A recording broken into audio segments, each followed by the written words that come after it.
you something. The biggest problem we have had in this country is a leadership deficit. There is nothing that you are going to do in the process of change if you are not a risk taker. So you really have to pursue your vision to a logical conclusion and even be ready to step on people's toes. When it comes to the economy, you can run away with it. They say statistics are like bikinis. They reveal a lot, but they conceal the vitals. And so government people would throw statistics at you and tell you they're revealing a lot of information to you, but it's really concealing the real vitals. We need to get out of that, because when we want to grow our democracy, one basic thing that really requires to be understood by the political class, by all of us, is institutions are critical. This is the Situation Room, the only way to start your day. Waliletea fujo Moi mpaka wakapata cooperation. Wakakuja wakasumbua Kibaki mpaka wakachukua nusu mkate.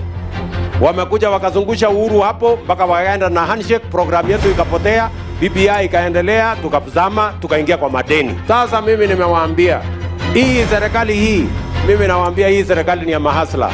Hakuna nusu mkate, hakuna handshake, hakuna hiyo borojo.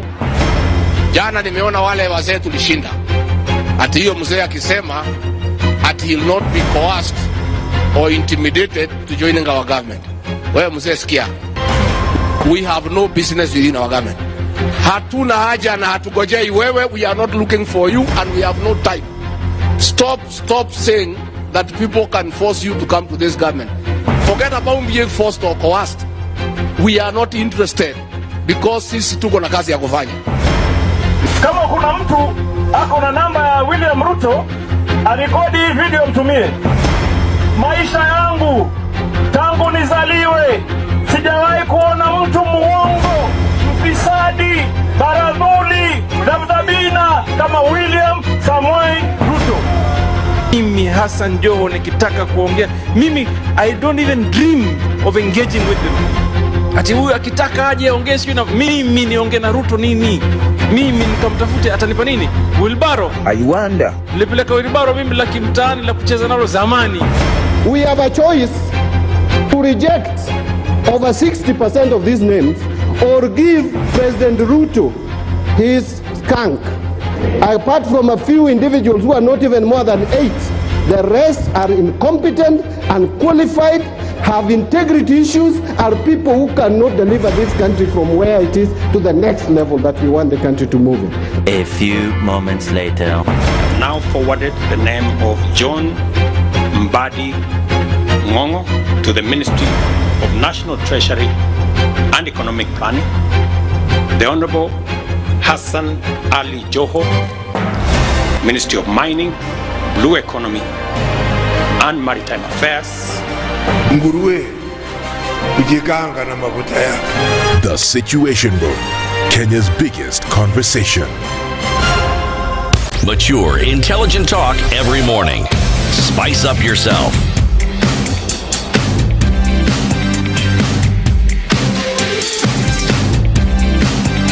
Mornings done right.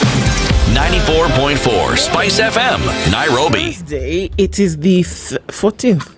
I'm so confused about these dates. August, really? Yes. It's the 14th of August. Thank you very much. It's the 14th. Half time. Or half term. April is going to do that thing. Yes.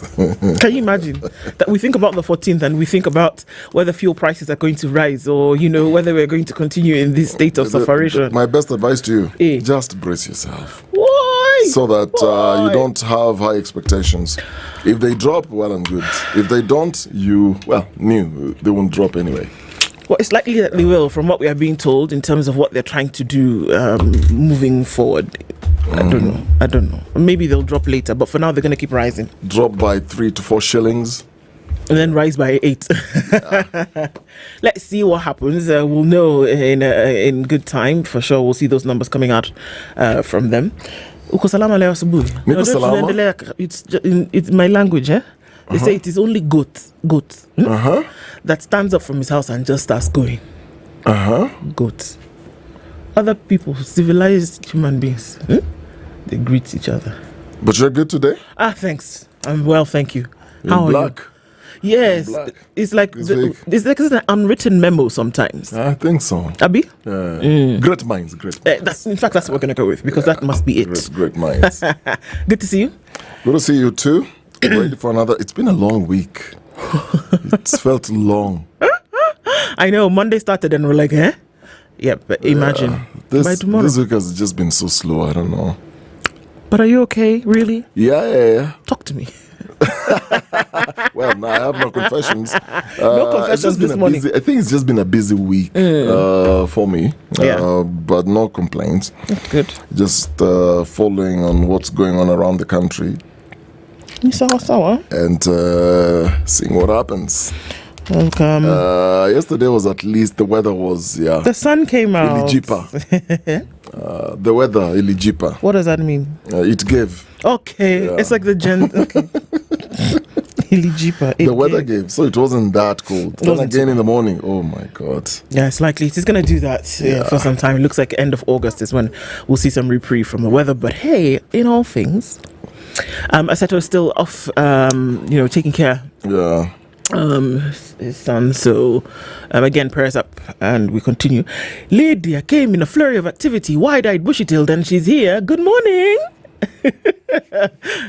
See how Dennis is looking at you. He's got questions in his eyes. They're unsaid. Yeah, we will deal with that later. Where were you? What are you doing? You came running. Where were you? You ever heard the way he has asked you? You know those greetings of how are you people?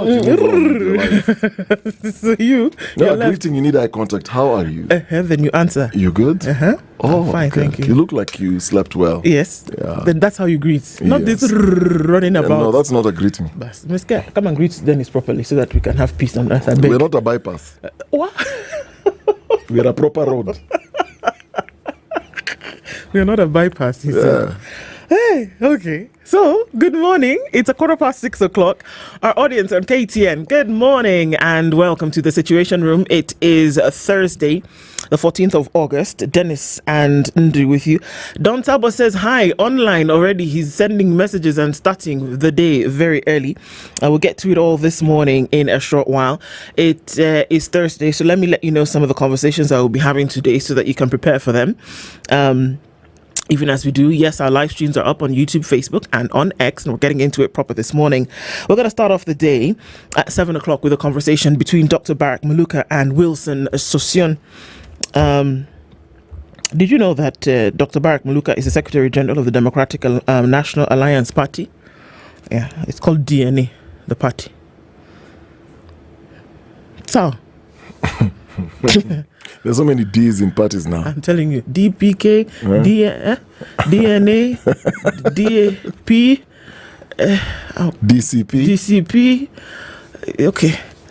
Sour. DND can be a party. Even DND can be a party. You can just decide we launch it here. Is that what people do? Free media. Free media party. It can be done. Wilson Sossion is a former member of parliament, but they join us for a National Outlook conversation. Whereas the Devolution conference is going on, there are many conversations that are still bubbling under. So we'll talk about some of those things as we get into it this morning. A national outlook. And because of that, looking in, we can be prescriptive in nature. We lament, but we must also find solutions. So some of the things we talk about. Nominated Senator Gloria Orwa joins us at 8 a.m. Is there a shift towards alternative leadership? Is there a shift? Are the tides moving in a different direction? Is it high tide or is it low tide? Are the eyes of Kenyans being cast on someone else beyond what is the normal status quo? We'll have that conversation with Senator Orwa at 8 o'clock. And then, as we saw yesterday, that came out into the public sphere more solidly than ever before. There's a plan to compensate victims of protests, and these protests that took place since 2017. Yep. The question is this justice delayed or is it justice served? Mutemi Wakiama is an activist. He'll be joined by Elias Mutuma, who's an advocate of the High Court of Kenya, and we'll be looking at this. The directive, what does it mean? Where will the funds come from? What does this compensation look like? And even as it does, is it then commensurate to what is being expected? Those are the conversations that we will have today as we get into it. So prepare, and as we do, karibu sana into those today. All right. Before we say hello to you, let me share what today's proverb is. Are you ready? Yes. All right. So, we're in Botswana. It's interesting because I was in Botswana 2 years ago. National Geographic, and this thing about the Okavango Delta, it's not a joke. People take it seriously. Before, people had come in, thorough exploitation was going on, but the president then was very deliberate in how he made sure that, you know what, you can come in here, you can mine, you can do everything with all these folks who are, especially because of the diamonds, huge diamond deposits, still even some undiscovered. But I thought that kind of forward-thinking leadership was that, you know what, that's fine, you can come in here, but we call the shots. We will commercialize this thing. It belongs to us. So this thing of previous exploitation it's never gonna sail. So it was just interesting to watch that, and how then they're making sure that people who live within this delta, because it's a whole ecosystem on its own. How big is the place? The country or the delta itself. The delta takes up quite a good stretch of the country. So there are parts where it is desert, but then getting into this delta is like a whole different world. It's like you walk in and it's like in an oasis, green, lush forest. It's it's totally different, And so they're trying in terms of preservation of this particular area. Lydiah is here. I won't even try and pretend. I'm looking at her. She's here and she's saying, how are you, Lydiah? She's kill me now. Pretending. Can we see her in there? Oh, because now she's even controlling things when she's here. So now she's said that the camera will not move. Tuma salamu tu. How are you this morning, for example? Why are you whispering? She has run away. You just punched me. It's one of the world's largest inland deltas, and it's actually a UNESCO World Heritage Site and a top safari destination with incredible wildlife. It's just really amazing to experience. And if you can, in your lifetime, if you can, it's a place to see. It's actually a place to see. Do you need a visa from Kenya? To go to Botswana? I'm not sure. I did. They've just described it. I'll have to find out. You should. Now, this proverb, I've heard it in other languages, kind of like, but the thing about things with meaning is that on every day, it can take on a new meaning, and so you don't worry. The child who is not embraced by the village will burn it down to feel its warmth. The child who is not embraced by the village will burn it down to feel its warmth. Haven't you done that before? That's what I just said. In another country. It's interesting how countries share proverbs. Yes. That commonality. A child who is not feeling embraced will burn down the village. A child who is not embraced by the village will burn it down to feel its warmth. That's the proverb. My interpretation. You want me to start, or yes, you want to go first? Please start.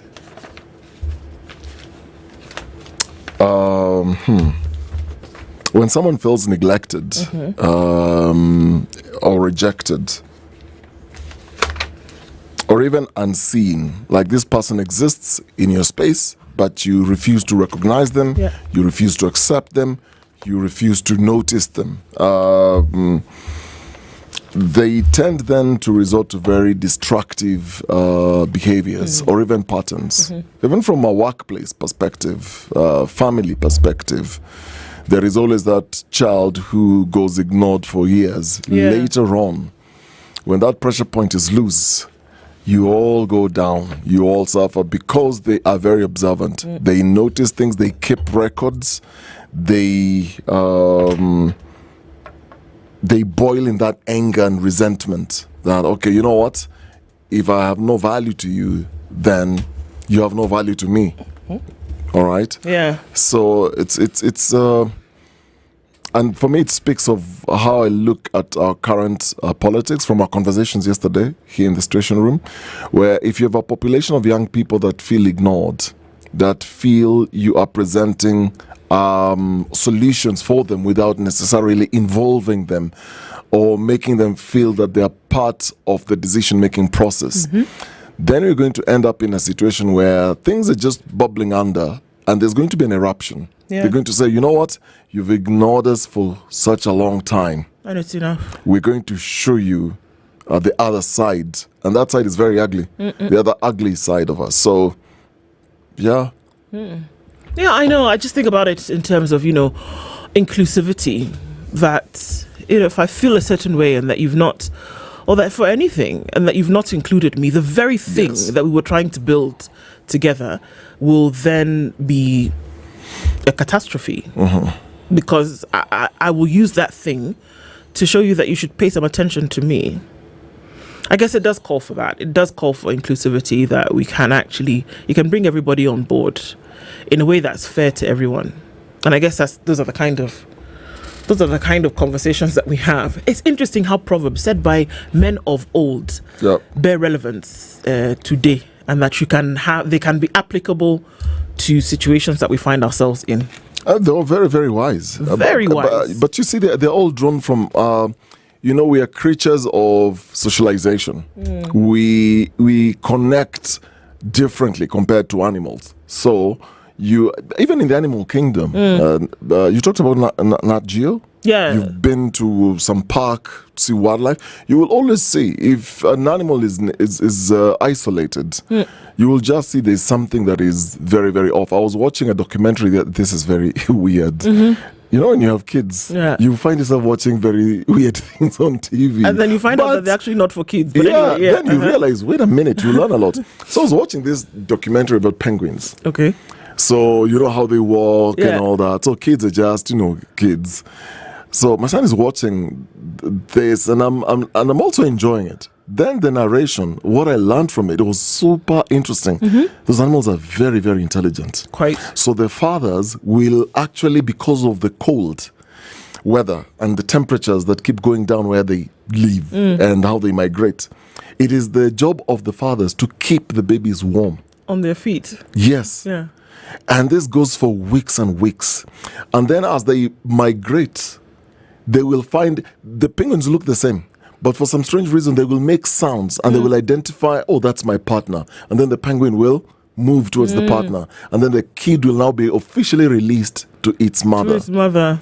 And how they keep themselves warm is they bundle themselves together. So there are like hundreds and hundreds of penguins because the temperatures keep dropping. Yeah. So they come together so that they warm each other. Now, here's the thing. I don't know how they know time. Yeah. Because after a while, the ones who are on the inside move outside. The ones who are on the outside now move inside. They change. They change so that they can distribute the warmth. Yes. Wow. And it was such a fascinating thing. And I'm thinking, if one is isolated, because there was one particular penguin, baby penguin, that was isolated because it was trying to trace the mother. Yeah. And the mothers know their own babies. And they all look the same. Yeah. But one penguin actually moved because it was almost freezing to death. Just picked it and pushed it inside to keep it warm. And until you find your mother. These are animals doing this. And we as human beings can be so cruel. Ruthless. That somebody will actually die before you extend a hand of help. Imagine. I learned a lot of things from that documentary. There's a lot we can actually learn from animals. Yes. From animals, there is. Just observing animals and their behaviors. Imagine. Yes. That's a great lesson, actually. That's a great one, a great story. And guys, Karibu Sana into the room this morning. So let's say hello to you, as we normally do. Karibu Sana kila mtu. Kiriarie Peter from Mombasa. He says, the ways of fools seem right to them, but the wise listen to advice. Fools show their annoyance at once, but the prudent overlook an insult. And you've quoted Proverbs 12 there. Good one this morning. Georgia Demo says, good morning. Agutu Ogembo is greeting us. Also tuned in is General Isa Mavenge, tuned in from Ukunda, Indiani. Robert Tubogo says, good morning from Mombasa. Don Sabwa, we see you. How are you? Fine, thank you. Ndu. Yes. Ask Okari. Okari, now that the people killed in the demos are getting compensated, does that mean it is an admission of police brutality or state calling itself guilty? That's the same person who always asks questions. Yes. This is getting interesting. There's a pattern here. Isn't there? Is it an admission of what? Is it an admission of guilt, or rather, is it an admission of police brutality or the state calling itself guilty? There's so much to unpack from that, isn't it? Question. But my simple answer will be if I want to bribe your memory, because you look at the timing of this, if the timing was right, and then you're also extending justice and you're saying, okay, I'm going to compensate, but this is also what I'm going to do, then it will make sense. At the moment, I don't hear that other part of we're going to do something about the people who caused this. It's just an extension of take this. So to me, it means here's some money, but shh. Just not talk about it anymore, okay? Shush. Yeah, take this money, but shush. See, sorry, Bath. That's what it sounds like to me, but okay. Bonjour too says Agola, good morning to you. Chris Mora tuned in and Wakenya Spice is on. Indeed it is. Eugene Odiambo is saying good morning. Good morning Spice family, says Shaq Bet. Back to Eugene saying the entire Spice family good morning. Do the sugar challenge. So how far is it? I'm still on it, man. No sugar and we keep going. Lydia told me something yesterday. I'll tell you guys tomorrow. No, you can't do that. I'm not here tomorrow. Just say it now. No, she told me that she can see it's working. She can see what is working. Off of sugar is doing things. Oh, okay. Iregiwa Joe, he says, good morning. Ready for our daily dose. Love to you all and to you too. Eric War is tuned in. Good morning, guys. Kisa Daniel is tuned in from Atiak in Uganda. Isaac Ndirito from Luxembourg this morning says, good morning. We did not meet to arrest Gachagua, but if he has information to do with Al-Shabaab, he can willingly give evidence to the DCI. Oh, we did not mean to arrest Gachagua. Okay, the CS Murkomen is saying a lot of things back and forth. We're not really sure what his position is. Yesterday, he said that the police actually don't intend to take bribes. It's you Kenyans who are... Yes. Can I read what he said? I'll read it. Let me read what he said. Please. What the CS for Interior said yesterday. And I quote, let's not place all the blame for corruption on police officers. Often it's civilians who initiate it. For example, when a driver is stopped for overspeeding, they're the ones who offer a bribe. The officer might then choose to accept it and then ask God for forgiveness. So once he asks God for forgiveness, it's okay. But at the end of the day, it is you who is causing these problems. That is actually what he said. So you also know now what God is doing. Yeah. In heaven. In heaven. Yeah, this is interesting. I know. You can't make this stuff up, man. It's actually happening in living color. Tunechi says, I don't know if I'm saying it, but I will say it the way I would say it in my language. So I don't know where you're from, but I say Tunechi. So good morning to you, Pan-African Kenyan tuning from Nairobi this morning. Tibbs Muge says, good morning, SpiceFM. MCA's won financial autonomy. Yes, they did. Rogers Nyang is tuned in this morning from Voi. Jennifer Tenyi, good morning to you, Sister Karibu Sana. Ken Kagai is tuned in this morning, and he says, the only way to start the day. Princess, good morning to you. Leo says, good morning.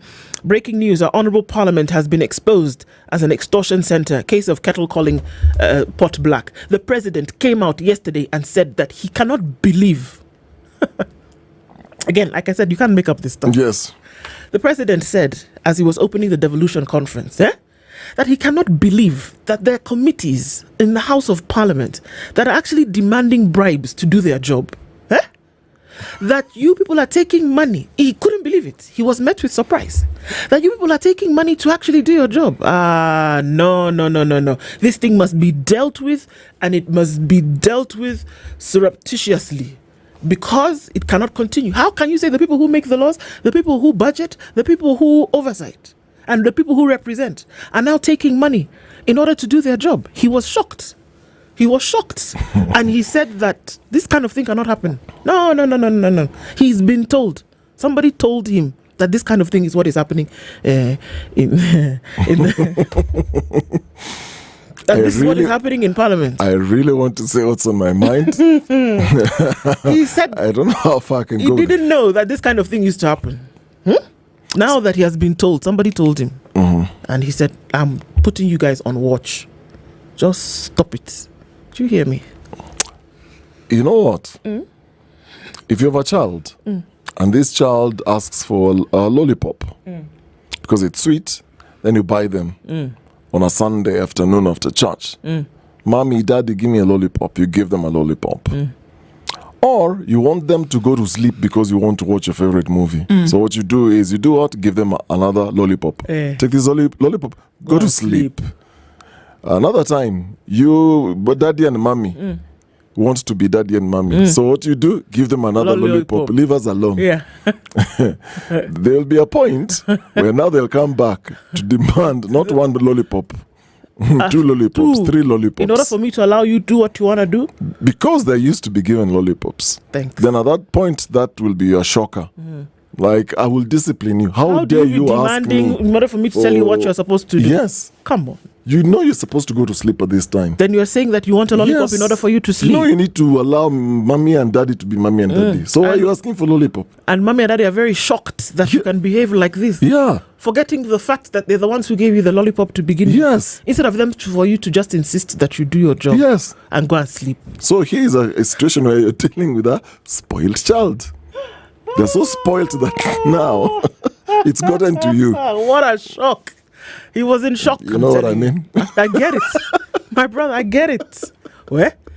Oh, my baby will show you things. Wait, today's another day. You guys. Founding father of Botswana, Seretse Khama, did a decent job. Yes, he did. Michael Olanda says, good morning. Good morning. I've realized Dennis is not coming on Fridays. Yeah, Friday is one Dennis down. Always Friday. So Christina A is worried about that. But don't worry, everything is going to be okay. Isaac Mudu says, good morning. He says that proverb is Ruto Rao, KK government plus ODM. Sindio, great to be in today's broadcast, says Ambassador Bejan. Good morning from Paddington in London. Very insightful nuggets. Asante Sana, thank you for being here every morning. Tibbs Muge, you said the Universe 25 experiment. We'll keep an eye. Hussein Kelvin is tuning in this morning. What happens if the head teacher complains of student leaders being corrupt and he knows who exactly? It's like Dennis's lollipop scenario. Jackie Onyango says good morning and we're tuned in. Sir Kanute says good morning. Say hi to Lydia. We have greeted her. The mission Operation See Lydia is on proper. The sister said good morning to everybody. Hussein says, the president was busy awarding mega contracts at State House that he did not know what happens at Parliament. Who knows, man? Rahimtullah Omar says good morning from Nairobi. Bob Awards tuned in from London. Nice to see you looking nice. Thank you so much. James Ochieng says good morning, falling from Luanda Kotieno. And Mtuflani says good morning. What is the Nigerian version of Kazibure? There are many. Really do. Oh, you know what Kazibure means, huh? That one I know. It's not like useless work. As in, no, I think it's context. It's context. It's context. Because a waste of time? No. There's a way you can say it that will bring out 2 different meanings. Oh, is it? I can say kazi bure, meaning free work. Oh, okay. But then I can also say kazi bure. You see how I've said it? Yeah. 2 different ways. The intonation will bring a different meaning. Yes, it's context. Okay. Yeah. So in which context were you referring? Mtuflani. The kazi bure or kazi bure? Kazi bure. Can somebody be kazi bure? Can a human be kazi bure? Useless work. All this effort. Yeah, the useless work of nature. all the efforts that was used to look at. So another way somebody say you're very stupid. Okay. Yeah. Yeah, Jennifer, the president was saying, what a shock. Pan-African, we see you. And Isaiah Toure is saying good morning, tuned in from Kansas. Many people online this morning getting into it. I hope I didn't miss anybody, but we continue with our conversations this morning. Keep coming into the room, guys, and we'll continue as we speak. Sawa. With that, let's look into the headlines, and we'll look into Kenya's bold newspaper, The Standard. No thank you, Ruto. Okay, this is interesting. I don't know, but okay. From Ghana to the KNCHR, that's Kenya National Commission for Human Rights, President Ruto's dream jobs keep getting dumped. In just 2 years, 9 high-profile nominees have walked away from plum positions offered by the president, from ambassadorial seats to commission chairmanships. The string of rejections has fueled claims of sloppy vetting, fear of association over dwindling fortunes, tone-deaf gender picks, and advisors asleep at the wheel, leaving the head of state embarrassed and scrambling for replacements. So does that mean that these people have not been replaced? That's a good question. That's what it means when you say kazi ya bure. Kazi bure or kazi ya bure. People are refusing kazi ya bure. Yeah, Tutaki. Oh, okay, got it. Duncan Ojwang refused a job at the Kenya National Commission for Human Rights. Millicent Omanga was a former, was she a nominated senator? Yes, she was. But she refused the Nairobi River Commission post. Margaret Nyabura Dongo refused as ambassadorial appointment to Ghana. Timothy Bosire refused an NTSA appointment. And so this is asking questions about, okay, why and what are you going to do to fill those positions? A gentleman won 424 million shillings in the Sports Pesa jackpots. And I think something like he spent 50 bob, No, 500 shillings. He spent 500 shillings. Yeah. Okay. And so the question is, what is he going to do with this money? He says he's going to dig a borehole for his family. And of course, we're doing, okay, so what could he actually do with it? I remember the first, when the Sport Pesa first came into, or rather some betting companies before the bug really hit, there was a gentleman who won some ridiculous amount of money. Do you know that today, as we speak, Shilingi Moja, Hannah? Are you serious? Yep. It was a famous story. When he won, it was all over the place. And what happened to his money? Easy come, easy go. Kazibure.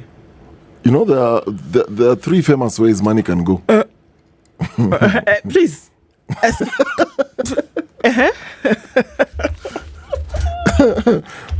Women and alcohol. I knew.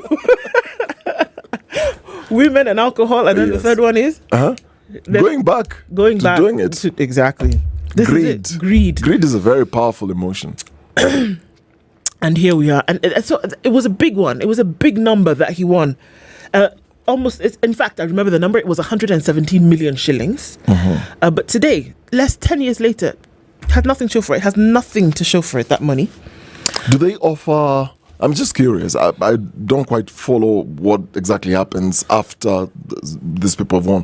Do they offer financial advice? Do they get a proper plan, or this man is deposited into an account and then you go figure? Apparently they do. They offer financial planning and they offer psychosocial support, because you can imagine, you scrambled 50 shillings, you probably were not getting a decent meal a day, and that was the story of this gentleman, and that 3 meals a day was a dream. And then you save 50 shillings. What chatuni jaribu pata potea? Is that not what they call it? You try, and then boom, boom, boom. By the end of the night, you use the 50 shillings you did not eat. And then at the end of the night, you've got 117 million shillings. It's going to blow your mind, man. So somebody definitely has to walk you through it. Sorry, my mind is so critical on a lot of these things. So my mind is thinking, so if somebody has spent 500 to win over 400 million. In that case, I'm telling you, he spent 50 bob. Or 50 shillings to win over 100 million. Yes. How much are they making to give that kind of money? Exactly. But the house never loses. You know this, right? The house never loses. I totally agree. Loses. And you see that's the other now flip side. Yeah. What then this does, it then simply tells somebody, that 50 bob that you have in your pocket, spend it wisely. You might be a multi-millionaire. Very true. Yeah. Excuse me. Of course, we'll look into that story into some detail. Some other headlines that are making news. Firms deny the 468 billion shilling express project has been abandoned. And what are we talking about now? The Nairobi-Mombasa Expressway, that the government has abandoned the project. There were thoughts that perhaps that project has been abandoned. Apparently it hasn't. We'll look into details of that. Counties suffer as governors, deputies engage in endless fights. Of course, that was the conversation that we had at some point yesterday, but apparently it's more. Whether you were looking at Nyeri in the last administration, whether you're looking at Siaya in this current one, whether you're looking at people who don't speak to each other in the eastern part of the country, deputies and their governors, in terms of what's going on. Police Commission and the NPS must not compete. Remember that right now, Kanja might be in hot suit because they're saying, look, the payroll for police, hand it over to the commission. You should not be the one who is controlling this. And he's saying, you know what? Perhaps not. He's been sued over this, actually. Yep. He's been sued over the police payroll and officers' role during the protests. Those are some of the news, some of the headlines making the news this morning in the Standard. Over to you, Mr. Okari. So, the Daily Nation. It's a story about diplomacy. U.S. damning reports on Kenya's impunity. So there's a dossier, a report by the U.S. Department of State that has condemned Kenya's worsening human rights record, citing attacks on Kenya Kwanza administration's critics, particularly during last year's bloody anti-government protests. So the violations, quite a number, but just a few that have been listed here. Extrajudicial killings. So rights groups alleged authorities significantly underestimated the number of unlawful killings by security forces. Then disappearance and abduction. The Defenders Coalition reported 105 human rights activists were abducted or reported missing. There's the question of torture. Police and prisons officials reportedly used torture during interrogations and to punish pre-trial detainees. Then we have transnational repression. So kidnap of Ugandan activists, including opposition leader Kizza Besigye, and forced transfer to Uganda. When you thought these stories, when they were making headlines and all these reports were being done, nothing was the reports are not going anywhere. They have gone somewhere. And the US is actually having this discussion. So that's the main headline there. Same story, the jackpot winner, how a clerk bagged 424 million cash prize. Boni Kamau had a routine day processing, booking tickets in a transport firm until a call interrupted his schedule. Then dramatically, it transformed him into a multi-millionaire. That's the story there. Pumwani to pay woman 7.5 million for botched delivery, dead baby and lost uterus. Yes, it's a story. Yes, it's part of the headline stories there. How Harambee Stars could qualify for knockouts today. I'll get into that story later. Still, Ruto steps up attack on bribe-taking lawmakers. That's also in the headlines there. Festivals unifying culture earns praise. The arts finalist concert usually features winners, and I love the fact that you've been really following this up. I've not watched, to be honest. You should. But I think I'll find time to just have a look at what's happening in the National Music Festival. That's a story there. So back to this story of the US report on Kenya's impunity. So human rights record deteriorated last year because of unlawful killings, torture, abductions, arbitrary detentions that increased as authorities cracked down on anti-government protest, report says. So this story now goes back into what happened during the anti-finance bill protest. And the U.S. Department of State Country Reports on Human Rights Practices for 2024 outlines a lot of the things that are going on, but of more interest is the conversation that I think is going to be held today in Homa Bay. So protest compensation plan fuels storm over justice and politics. So the conversation around justice. And an initiative by President William Ruto to compensate victims of protest has sparked concern that the move might open Pandora's box. I think that we're going to be getting into the details a bit later on. Stop demanding bribes, Ruto tells MPs. So President accuses parliamentary committees of demanding bribes from state officials in return for favorable reports. And this is said yesterday, money is being demanded from the executive governors and ministers, especially those who go for accountability before our houses of parliament. Okay. Yes. All right. So on that story, that is so that he said it, does it mean that there is an admission or acknowledgement that it happens, or that as a result of his proclamation that then it will stop? So from today, I'm not saying that I'm going to I'm not beyond reprimanding. I'm not going to deal with you beyond that. But is it an And now that you hear that it's going to cease because the president has come out and acknowledged two things. One, that he knows it happens, and that two, he's actually putting you on notice and telling you to stop that kind of behavior. And that should anybody find that people from parliament are demanding a bribe from them, that they can run to State House and say, look at Dennis asked me for a bribe, and you told them not to do it. We need to take a step back and understand the composition of these special committees in Parliament, and this conversation around ministers and those who need to be held to account going before our Houses of Parliament and what happens. I think it's twofold. One, it's a question, like I said, you're used to giving this child a lollipop, then gets to a point where they now demand more. So you figure, no, this is now becoming too much. Yes, I was giving you one lollipop a day or one lollipop a weekend, and now you're asking for 3, or you're asking for 4, for 5. Now this is too much. So it's a question of you're so used to giving somebody something, they feel they are entitled to it. So now they demand more. Secondly, there is a conversation around who are the people in these committees, who are the majority in Parliament, in both houses. What's the majority? So he could, like you're saying, he could be saying these things and saying, look, this thing needs to end. It's too much now, or else.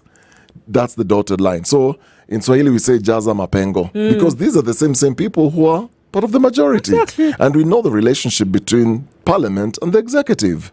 It's not an open secret that the two are working together very, very clearly. So it's a question of guys, you're asking for too much now. This needs to stop. Stop it. Yes. And you see, he's saying ministers, governors, and especially those who go for accountability before our Parliament are the ones who are actually reporting these cases. They're saying tunaitishwa mingi and we can't keep up. In other words, person an empowerment drive. Tafadhali. Yes. Okay. Court quashes Duale's NHIF claims verification team. Justice Nyakundi says the formation of the committee has no legal basis. The legal dramas that we see in a lot of this ministry, the decision of the cabinet secretary to appoint a committee without any solid legal basis is a violation. So the case was taken to court. So let's deal with the legal matters. And at the same time, mtaendelea kuumia, but let's figure out who has the authority to appoint, to form, and whatever else. Ministry to unveil rules on partnerships in education. That's another story there. Komea hapo kwa sasa. Okay. So also let's look at the headlines on the Star really quickly, and then we'll come back and look at one or two of these stories. Yep. My wife thought I was crazy, says Sport Pesa winner. To spend this 500 shillings, because remember what I said, you said 500 but what niweke tu, and she was like sasa tutakula nini leo bwana. But then look at that, 424 million shillings in the bag. Kenya marks 5 years without rhino poaching, harsh laws a deterrent. So this is a place where you can actually see you've seen a problem and you say this is how we want to deal with it. Yes. You create a law. After creating the law, you implement the law, and that you set precedent under which this law then can be followed. Rhino poaching, because there was the realization and the understanding and acknowledgement that it is a good thing, that Kenya's wildlife is world renowned, and that it is something that continues to put a feather in the cap of Kenya's outlook. So how about we preserve this thing? Now, beyond that, we know that poaching is an international trade, and that there are people who are coming and giving bribes to certain officials. Just allow us into the park, let's shoot a rhino or two, and we'll be all right. And then take it for its horn, because that's what we know a lot of poachers took it for. But then now we are seeing that because of this law and its enactment and implementation, that you see that there have been 5 years in Kenya without any rhinos poached. That the rhinos in Kenya have been tagged, that we're starting to see populations starting to grow, and at least those ones that were there at the time have not died, they've not been taken away. It's a rhino story, but it is also an example for the entire nation in terms of what you can do when you decide that you're going to do it. You end up having more rhinos. It's a question of will. This story is not about rhinos. Yeah, it's a question of will.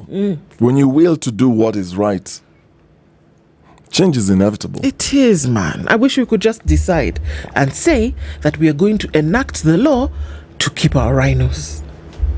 And end this poaching nonsense and everything else that goes with it. Exactly. That's the headline. House committee summons Gadongo over watered down findings in audit reports. There's something brewing here, guys. This particular story. Remember when the Senator Okoh Mtata said, he faults the AG on certain aspects. I spoke to a former CEC from Siaya County just the other day, and he said, you know what? You see, when she tells us that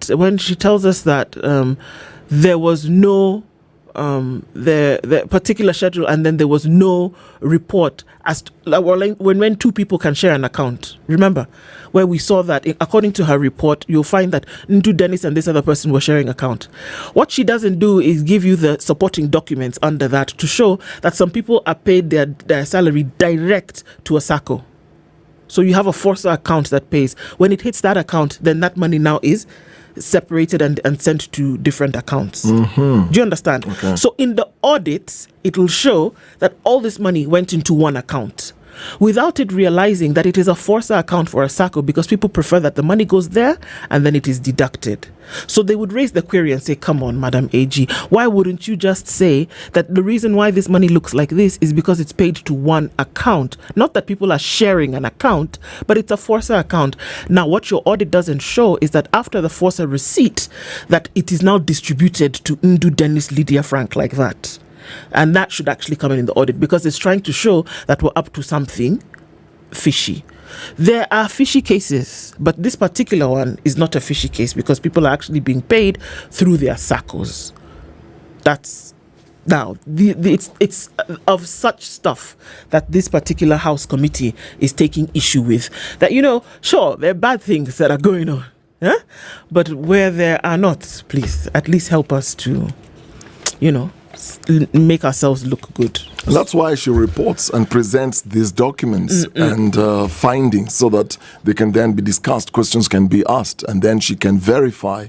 And I totally agree. There is a point where then there needs to be a breakdown on how much is moving into an account, what type of account is it, which institution is holding that account, so that then there's clarity. Yeah. All right. Let me let you into some other stories. Now, there's a magistrate. Magistrate before judge, such things. She's written to the CJ and police boss after scary incidents.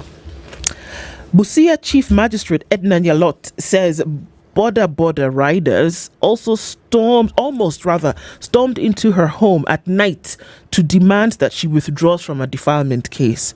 Ms. Nyalot said the swarm of border regrouped outside the gate. It was at night when I heard my dogs barking, and when I tried to find out what was happening, I found a group of border men on a motorbike. When they saw me peeping through the window, they warned me to stay out of certain matters like the defilement case. She has since written to the Chief Justice Martha Koome and the Inspector General of Police asking for investigation into the threats and provide protection. In the letter, the magistrate claims that lawyer Moses Baraza Ouma, who once verbally attacked her in the precinct of the court, has opened an office opposite her residence to intimidate her. Are you understanding? Okay. Attacked her in court and said, look, I open an office outside your house so that when you come, you see me. When you leave, you see me. In the letter, the magistrate claims that the lawyer has done this. Nyalot, who moved from Nakuru 2 years ago, has vowed not to stop dispensing justice, especially on sensitive cases such as defilement, land, and robbery with violence. In another worrying incident, I returned to my house in the evening only to discover that someone had tampered with the locks of my doors. They got inside my house, but shockingly, nothing was stolen.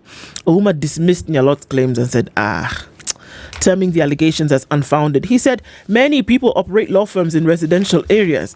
Even the governor's office is in the same neighborhood. I have no grudge about the chief magistrate and never used any proximity to solicit money or influence cases. Wow. He also dismissed the Busia County government had ordered him to vacate, adding that he was in the process of acquiring the property. Not only am I renting it, I'm going to buy it. And this is a residential area. Don't you believe in coincidence? After all, this place was available. I rented it. It just happens, just so happens that it is opposite the house of the magistrate in a case where I am defending an alleged defiler. So what's your problem? In fact, I'm not just renting the place because I was bored. I intend to buy the property. So now you people who are telling me that I'm intimidating or harassing her, I don't understand. Is there no freedom of buying of property in Kenya anymore? What's wrong? Huh? Oh, really? Yeah. So coincident. Don't understand. Why do you have your knickers in a bunch? It's coincidental. Yeah. I mean, there are other places where I could have, but it just so happens that this is the place that I found. And this is, business is being done. It's like a classic case where... Even the governor the governor's office is here. Yeah. Are you going to say the governor is harassing the residents of Busia? Mm-hmm. Come on. It's like a case where if I have a tiff with you, we're both driving on the road. Then at some point, there's no traffic. But for some strange reason, I just happened to just hit your car. Yeah, well, And then the cops come. I didn't know it was you driving. It is coincidental. It just so happened that I was driving on this road and you were also driving on this road. And what's the problem? Yeah, it just happened there was an accident. Yeah, So what happened? It's a question of being at the wrong place. All these other things that you're talking about, that they're threats to you, that people have tried to open your door, that I am the defense lawyer for the defiler, and that even in court I abused you one day, and then I happen to be living across from you. I happen to be working my office 8 to 6 across from you where you live. Come on, why should you put those things together? Come on. Conjecture, man. It is. Can we go to football? Let's go. Yes. So Group A leaders Kenya could secure quarterfinal spot today. You want to know why? Or how? So Kenya could well secure their 2024 African Nations Championship quarterfinal berth today without kicking the ball. That means somebody else is going to be kicking the ball. Yes. So Group A heavyweights Morocco face Zambia at Nyayo Stadium, while Angola tackled DR Congo at Mo International Sports Center.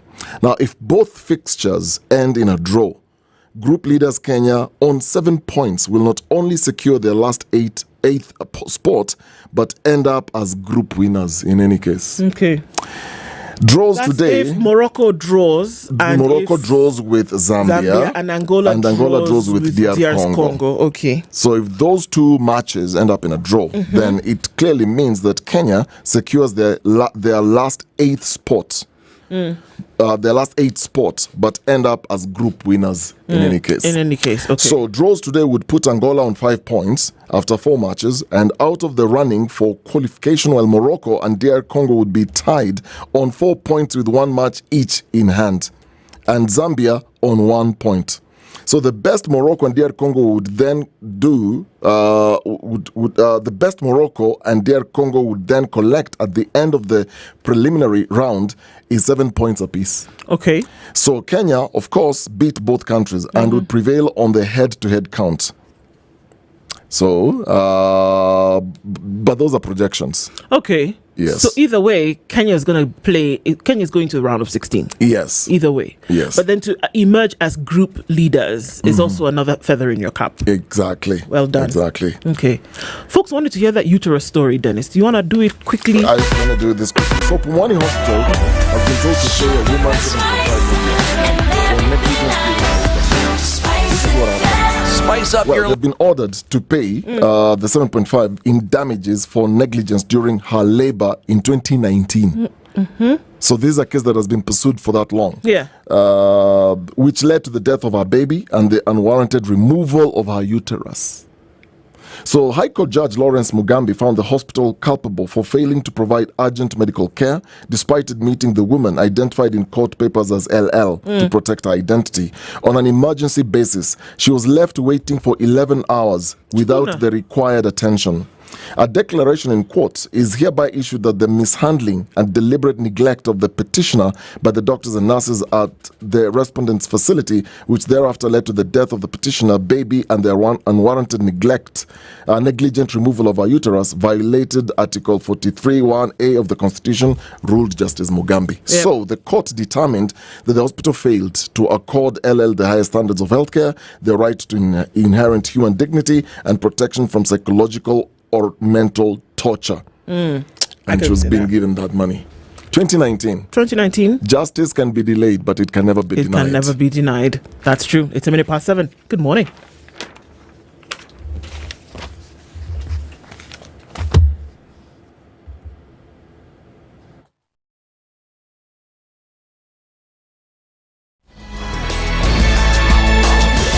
Good morning. This is the Nyamweya. I'm Leah Obaga. President William Ruto has accused the Senate and National Assembly of contributing to corruption in the country by demanding bribes from cabinet secretaries, governors, as well as other government officials. President Ruto said there are parliamentary committees that demand bribes from those who are summoned to appear before them.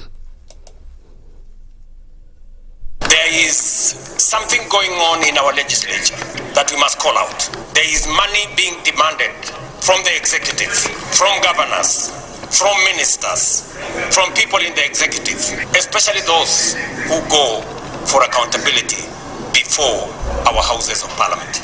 Mr. Speaker, it cannot continue to be business as usual. It is not possible that committees of parliament demand to be bribed, demand to be paid for them to write reports or to look the other way for what is happening in either the national government or the county governments. The fight against corruption must be an all of society engagement. President Ruto also called on the judiciary to stop issuing orders that protect corruption suspects, further challenging governors to stop misusing public funds. While we may not have all the resources we desire, we have enough to deliver meaningful service to our people. Our greatest challenge is not the inadequacy of resources, but how we utilize what we have. The questions we need to ask ourselves: are we directing resources to the right purposes efficiently? How much is lost to waste and corruption?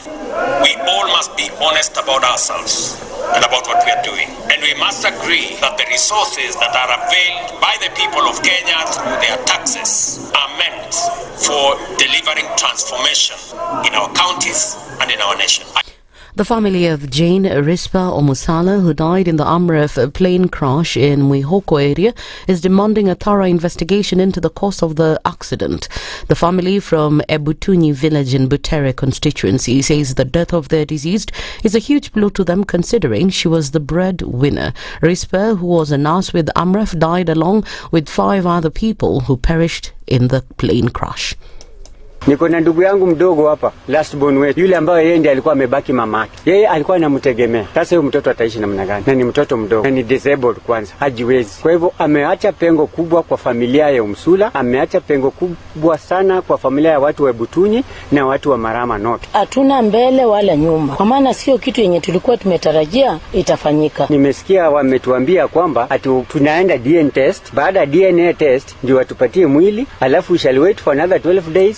Baadaye tungoje mwaka mzima ndio watarudi kutupatia ukweli si hata sisi tutakuwa tumekufa. Mtoto wetu amekufa akiwa in the line of duty, akienda kuokoa maisha. Kwa hivyo serikali ifanye uchunguzi wa dharura kwamba tuweze kujua chanzo cha huo mkasa wa ndege kuanguka. Hakuna gharama inaweza lipia maisha.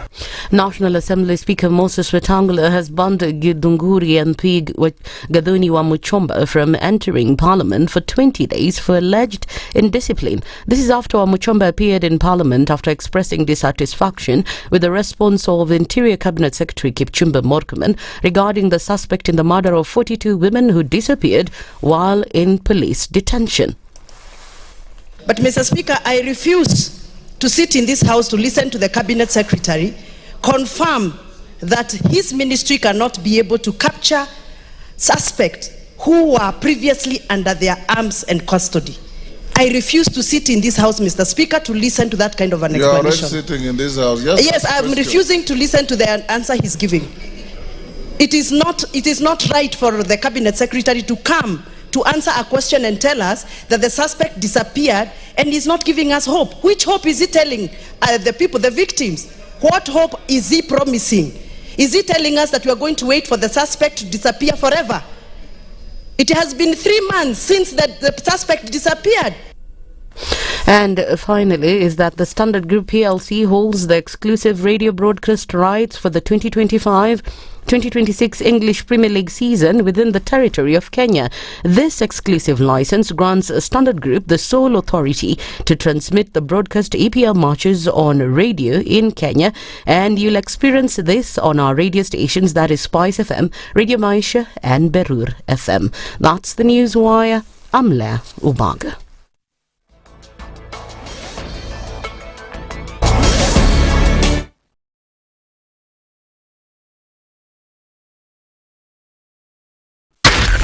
SpiceFM, Nakuru. If we just gloss over issues and hope that time heals, then we might find that in generations to come, we might be back at the same situation. And the whole thing is born of stolen elections. Spice. When it comes to the decisions you make, you must be independent.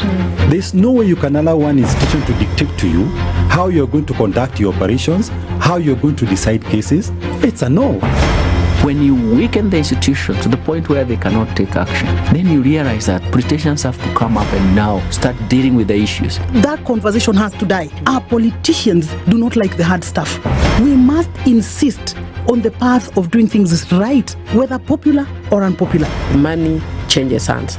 That is a fact. If you have political goodwill at the highest top, like in Rwanda, then corruption will be an issue of the past. If you don't have political goodwill at the top, we will pass laws, we will amend laws, we will continue passing laws and re-amending laws, and nothing will happen. This is the Situation Room, the only way to start your day. One of the things that are ailing our country is negative ethnicity. You find you as a state officer, instead of thinking as a Kenyan, you think like a tribal person. Let me tell you something. The biggest problem we have had in this country is a leadership deficit. There is nothing that you are going to do in the process of change if you are not a risk taker. So you really have to pursue your vision to a logical conclusion and even be ready to step on people's toes. When it comes to the economy, you can run away with it. They say statistics are like bikinis. They reveal a lot, but they conceal the vitals. And so government people would throw statistics at you and tell you they're revealing a lot of information to you, but it's really concealing the real vitals. We need to get out of that, because when we want to grow our democracy, one basic thing that really requires to be understood by the political class, by all of us, is institutions are critical. This is the Situation Room, the only way to start your day. Mature, intelligent talk every morning. Spice up yourself.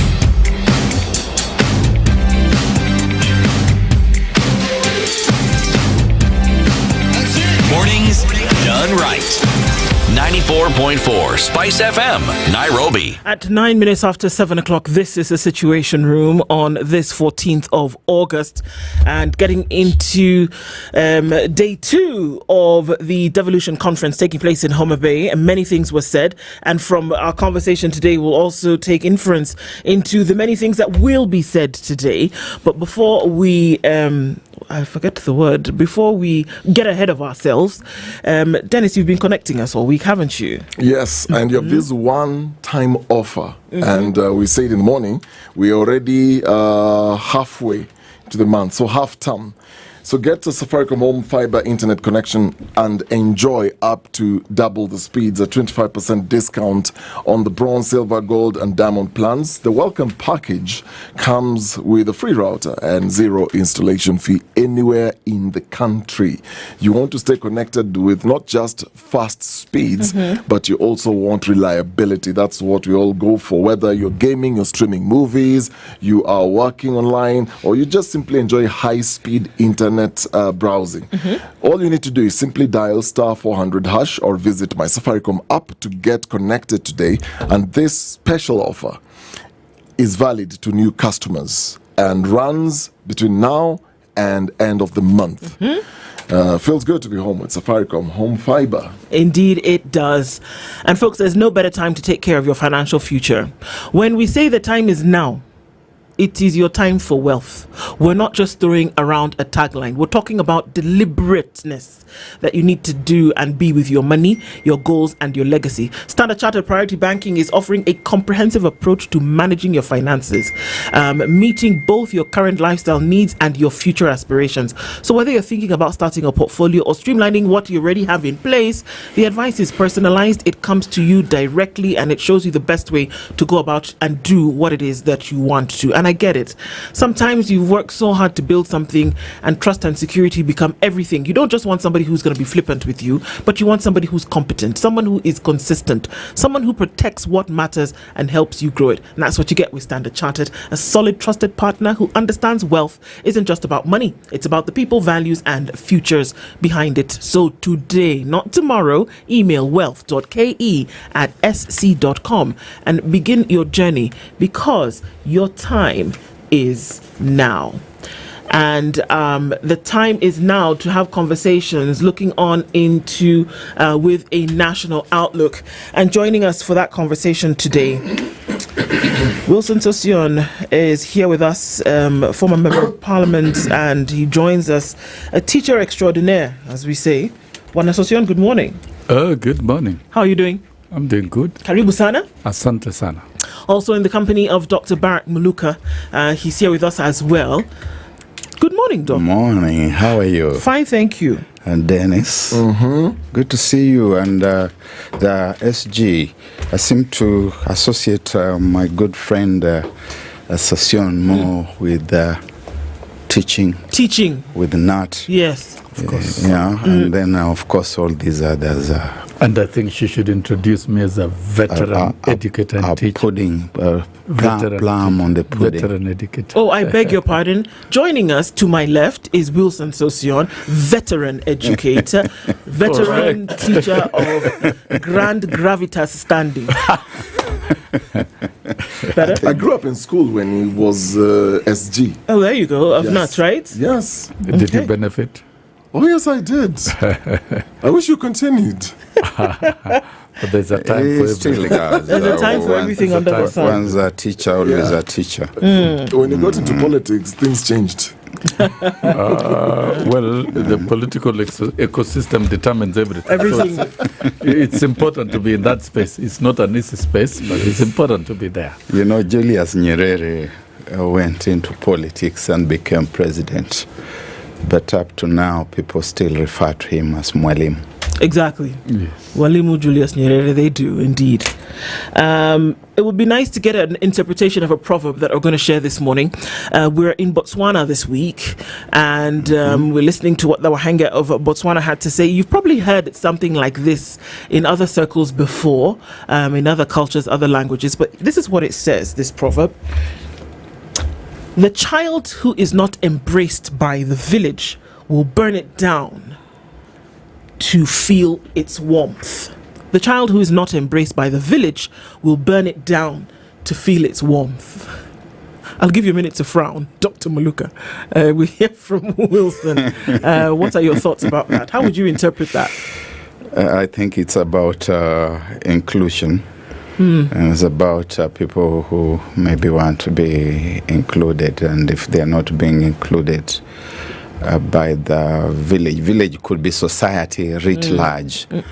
For example, here in 2023, we were talking about inclusivity, and we were seeing lots of fires and pyres and all that, but they disappeared last year in August because the child was impressed by the village. That is an example, an interpretation, and an application. There you go. Bwana Sossion?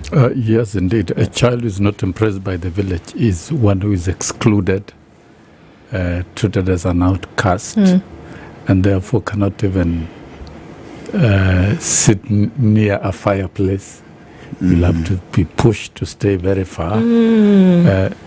So fundamentally, you must light your own fire to warm yourself.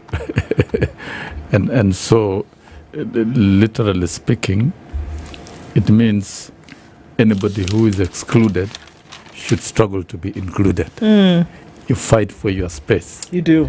Yeah, in a resilient manner. And life is a struggle. And that proverb also relates to the law of the jungle. Survival for the fittest. For the fittest. So the stronger one survives, and if you are weak, you will be decimated. So you must struggle to be strong.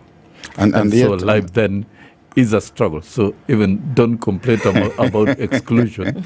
You are the one excluding yourself. The teacher is Can not exactly right, because when he takes us to the jungle and talks about the law of the jungle, it was already expounded upon in the 1500s by Thomas Hobbes. Later on, other law of the jungle scholars like John Locke, Jean-Jacques Rousseau, that the Leviathan then comes to level the jungle. Level the playing field, as it were.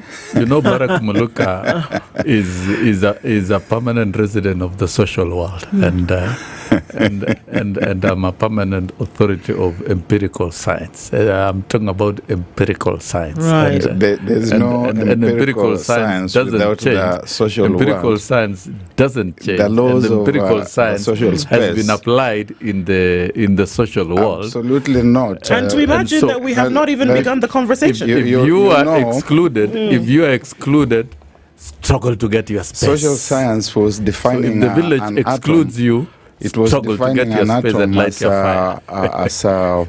as an element that cannot be divided further by any known chemical or scientific means. And that has since changed. It has since been split. So laws, just in empirical science, just like in social science, do not exist in stasis.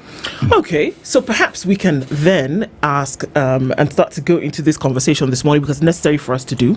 With every event poses an opportunity for us to have a look at what is going on in the nation, whether it be from the political, social justice sphere. There will be certain things that will be said and or done that would require us to then say, okay, let's double click here and ask questions in a solution finding position. The Devolution conference is what is grabbing everybody's attention this week, and things have been said. A couple of days ago, somebody said to us, why are we doing this? Why are we wasting money to go to Homa Bay? Why are we wasting resources? Why are we wasting time? If everybody were just to look in the direction of the Constitution and try and just follow the law, we would not need to do this and try to remind ourselves. Others say, well, it's necessary for us to huddle together. In any great sporting activity, you will have halftime when everybody will go to the locker room and they will say, let's have a conversation about how our strategy needs to change, or we maintain what we are doing and let's stick on this path. Many would say that's what the Devolution conference is. It's essentially the huddle in this football match or in this basketball game where we say we need to regroup, guys, and make sure that our strategy is working. Devolution has an impact on what is happening around the country today. But one of the things that came out of the Devolution conference yesterday is towards corruption. The president very clearly said, you know what, I have been made aware that there is grandstanding corruption that's taking place in the committees of parliament, and I'm asking you to stop this, because how do we do our job? Would that point to a now look towards making sure that things are streamlined? We'll start with you, One, devolution is a new concept in the country. It's a grand one that was meant to decentralize services and create equity in terms of development and stimulate real transformative development at the grassroots, looking at the functions assigned to devolved units under Schedule 4 of the Constitution, ranging from agriculture to water infrastructure and health and so forth. And so actualizing these transformative programs at the devolved units is key. But then 15 years down the line, or 12 years down the line, there's a lot to reflect over. And maybe it is time the country does an audit of implementation programs of devolution. And therefore, the Devolution Conference is a platform of sharing experiences and reflecting. And you know, some counties have developed faster than others, depending on the leadership, depending on the culture and programs that they have. But then within the entire ecosystem of devolution, corruption was also devolved. And so corruption remains a challenge to the general development of this country, whether at devolved units or whether at the national. And the statement by the president, to me, is quite welcome. And I think a lot needs to be done beyond calling out Parliament as an entity that deals with devolution. We must deal with corruption cross-board. And it has reached a time this country should fully criminalize and punish corruption. It must be done. How? It must be done. Criminalized through legislation, what has the Asian Tigers done? We talk about Singapore, that have done quite a number of things.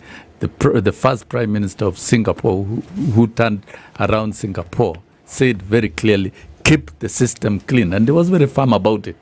And that is what has taken Singapore very far. Zero tolerance to corruption. Is it possible? Allow me. And all other Asian countries, talk of Korea, talk of Malaysia. And in fact, in Malaysia, the applicability of Sharia laws in punishing corruption is about death sentence if really you are implicated. The criminal justice systems in those jurisdictions work faster and actually punish. And that is why state resources are preserved and they are channeled and utilized for the good of the state. If you go to Malaysia, you will not get an insurance company dealing with medication. You will just walk to a dispensary, get treated, walk to a facility, get treated. That's how they work. And so therefore, corruption being an item of serious discussion at devolution conferences and in all other conferences is key. And it's not just restricted to Parliament. It is everywhere. And so, for the good of the country, let's not talk about, in Kenya, you are talking about let us reduce corruption. But in jurisdictions that have developed and transformed faster, they're talking about criminalizing and punishing those involved in corruption. And that is what it is. There is no shortcut, and I think Kenya should lead the African continent, and the president should continue being firm to slay the dragon of corruption. Unless it is laid, it is going to work against many things in this country. Is that possible? And then we'll engage in poetic rhetorics about developing Kenya, about advancing devolution, because what is going on in devolved units, resources are shipped out of the counties. Once it lands in the counties, to Nairobi and to other investments outside the country. And whereas devolution was supposed to attract and retain resources and transform the counties. So if we discuss the item of corruption, it is so extensive and it's a bad disease that must be criminalized and destroyed. Can it be nipped in the bud, Barak? Because here we are with Dennis's, a good friend of 2025. She's been doling out reports and talking about the fact that money has disappeared. Take a pick. Take any sector, take your pick. Money is disappearing in the billions. Well, I'm not going to use the word disappearing. Money is being taken. It's being stolen, and in the billions. And we are saying we want to slay corruption. The president comes out and he talks about, corruption at the committee level in Parliament and says, let's stop it. But there's this huge report, damning report by the Auditor General that we can actually do something about if we're serious about fighting corruption. Why don't we? Well, thank you very much. First, I think we have criminalized corruption in the country. We have got laws about corruption or against corruption. We have got institutions that are charged with the responsibility of fighting corruption. What we haven't done is to stigmatize corruption. That even in the holy places, we receive the corrupt, we give them the high diocese to speak from. We are in a context where Parliament itself has been captured by State House. State House pointed out the way forward for Parliament, starting, in fact, in the previous regime, when members of Parliament began being whipped in State House and being told you're going to toe the straight and narrow, and being induced to do the will of the executive. So corruption should be deemed not just at the level of people receiving handouts. Corruption should be seen very broadly, even at the level of abdication of responsibility. That you have got a legislature that fails to keep the executive on its toes, its abdication of duty, and waiting for the so-called orders from above. The president yesterday said that there will be no more resort to orders from above, and that everybody must keep to their square and do what is expected of them. One wants to believe that that begins with the legislature being allowed to undertake its duties and responsibilities without let or hindrance, because therein resides the biggest challenge, that the legislature has become a rubber stamp. With regard to the Auditor General, to the Office of Commission of Revenue Allocation, you have seen that whenever they issue their reports, they are upbraided by the legislature, they are upbraided by the executive, and that indeed we saw even in the previous regime, that when Dr. Eddie Okoh was probing the Eurobond affair, he was taken to task by the president, who screamed at him in public, saying huyu anataka ati kwenda America, ati he wants to go to talk to the World Bank. What? That's part of his duties and responsibilities. So the executive must begin by removing the log in its eye, because in the end, the buck rests there. With the president. My question, Sosion, you've been a member of parliament, and looking at what the president was saying, this is a devolution conference, and among many other things that he said, this then was picked as a key highlight. And he went into some detail around this issue of corruption, especially from the Houses of Parliament. And it appears it's the weakest link then, according to him. And he's been a member of Parliament for, what, over 15 years? The President? You've been in Parliament. Is this a statement of fact? Because for the longest time we've had MPs who will come and say, this goes on in Parliament. Dennis, when a president makes a statement, it is not propaganda, because a president has got state infrastructure of getting accurate information of what happens in all sections of government. I want to take it that it is true. And because Parliament has got a major role to do in terms of oversight, to implement audit reports, to interrogate various government agencies, to check on the executive, and generate reports and recommendations. It has a firm oversight role. But then, if a culture of inducing committees monetarily is in place, then that is a threat to the whole overall situation of governance in the country. You say if, as though you didn't know such things happen. No, I don't sit in that place at the moment. Neither do I. Neither do I, and neither do we. But it's evident. My question was: you've been in that space, you've been in committees in Parliament, and to be specific, he was addressing the question of people who are then called to account are being forced or pushed to offer bribes so that they can actually do good reports or look the other way. My question was, from what the president was saying, is that what goes on in Parliament? And I have said, when the president states... Not when the president said, I'm asking then you... Then it is true, it goes on. That's a fact. Why do we debate what has been stated? It's a fact. The problem with us Kenyans is that when the truth is placed on the table, we go back again and ask whether it is a truth.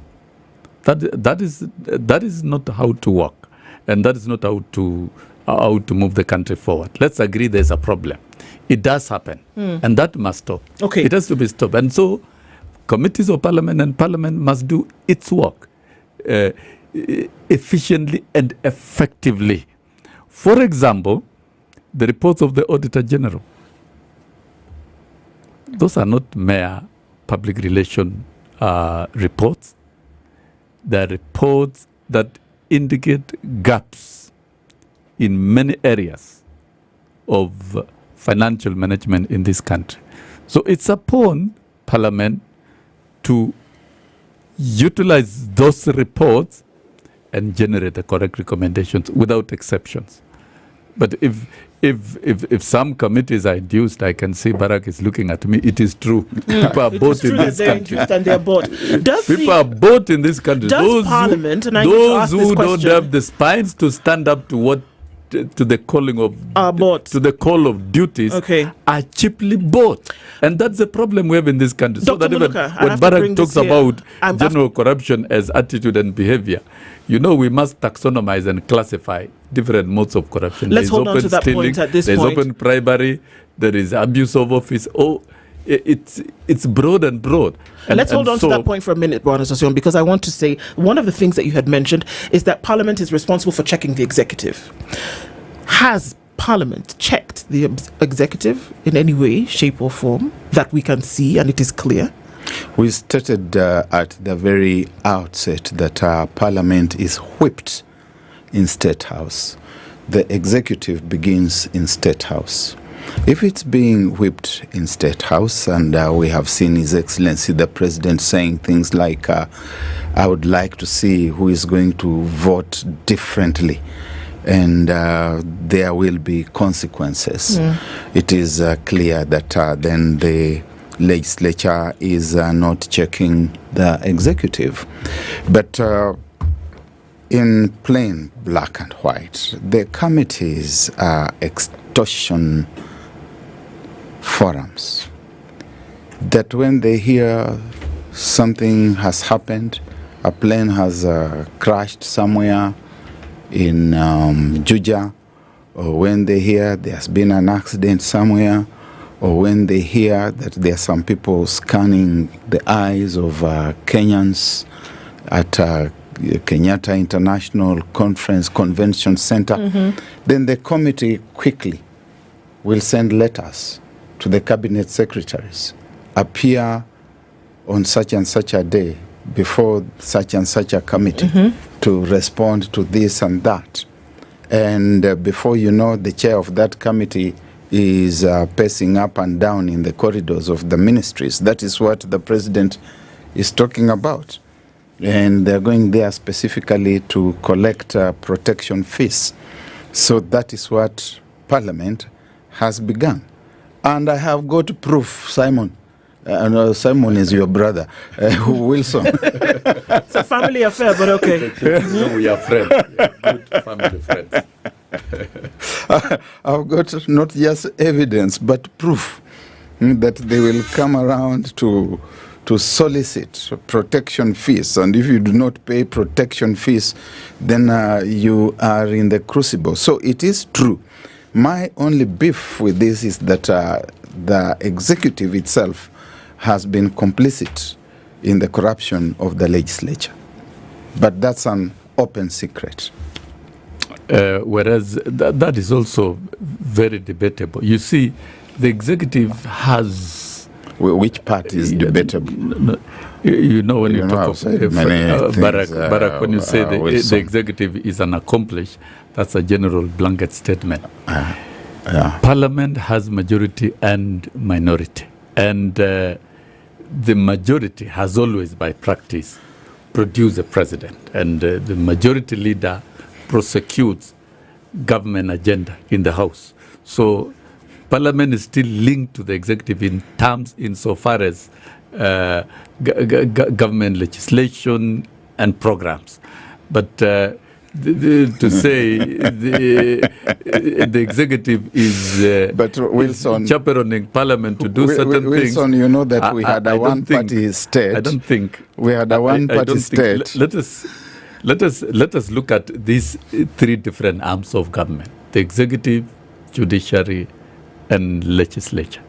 They are independent insofar as on paper. On paper. Independent. On paper. It should not be on paper insofar as operation. And I've sat in that parliament. There are many committees that are independent in the operation, and they do a fantastic job.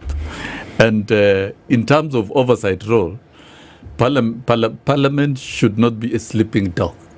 Indeed. It can't.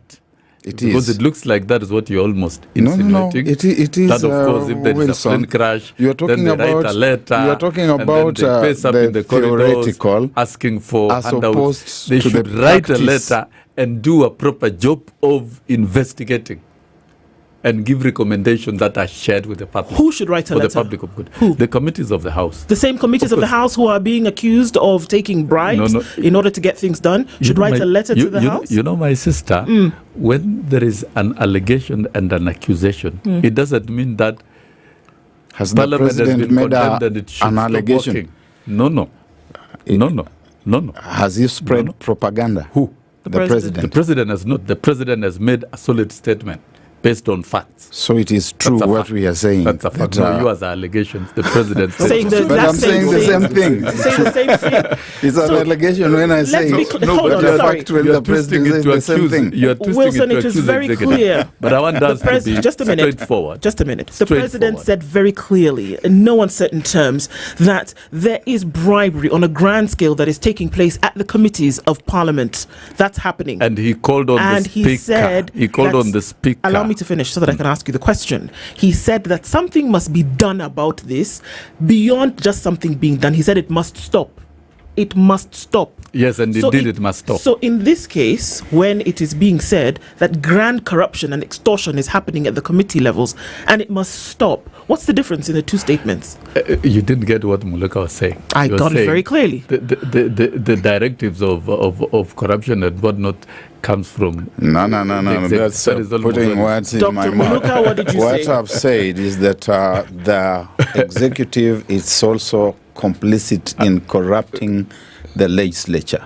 When they are whipped from State House, that is corruption. And they don't just walk out of State House empty-handed. The State House is a gravy train.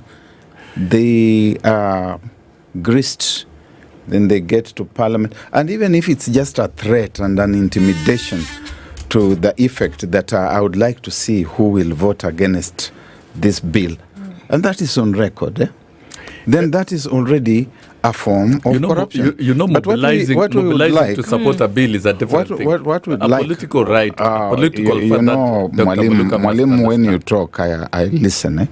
And we teachers, we like to allow someone to speak. Then we come in. We teachers, you and I are teachers. Yeah. So you see, we had a one-party regime under President Kenyatta, under President Moi. On no single occasion did these two presidents whip parliament from State House. When you whip parliament from State House, you intimidate the members, and therefore they are not able to go to parliament and do the business that they're supposed to do, especially oversight. And that oversight failure flows into legislation where they enact some flawed laws because they are afraid. So that in itself is a form of corruption. But I'm not saying that His Excellency the President is telling members of the committees that go and take money from no. And I know that Wilson sometimes can be very cheeky. As he told you, he's my friend. I know him. He can be very cheeky and he can twist what I'm saying. Yes. No, I really don't. You see, I want us to be straight on what the president has stated, and we promote an agenda that is going to help us eliminate corruption, not just in parliament, but everywhere. The problem we have is that we try to mix a very serious agenda with our political feelings and political beliefs, and that is where we lose the plot, and we lose the point. If from the executive arm is pushing an agenda in parliament through the majority leader or a majority office, it's possible to lobby. It has happened. Lobby for a bill, but that does not compel members of parliament to vote the way they've been lobbied. Members of parliament can still vote with their conscience, and that has happened in the past. And that does not mean committees then should. There's a point that Barack talked about, and it can be complaint from some quarters of the executive who don't want to be checked. They don't. Some sections of the executive don't like being invited to parliament because parliament is an open forum. Like which ones? Yeah, like which ones? No, I can't say. You know that they are protection fees collectors. So, Parliament. This is how Parliament should operate. Committees of the House. This is how Parliament should operate. Invite any state agency, government office that there's a question to answer on anything. So, sorry, Sassoon, I'm trying to get you. And I'm sure you've seen. Sorry, I'm trying to get your train of thought. You've just said that there are those who could be complaining.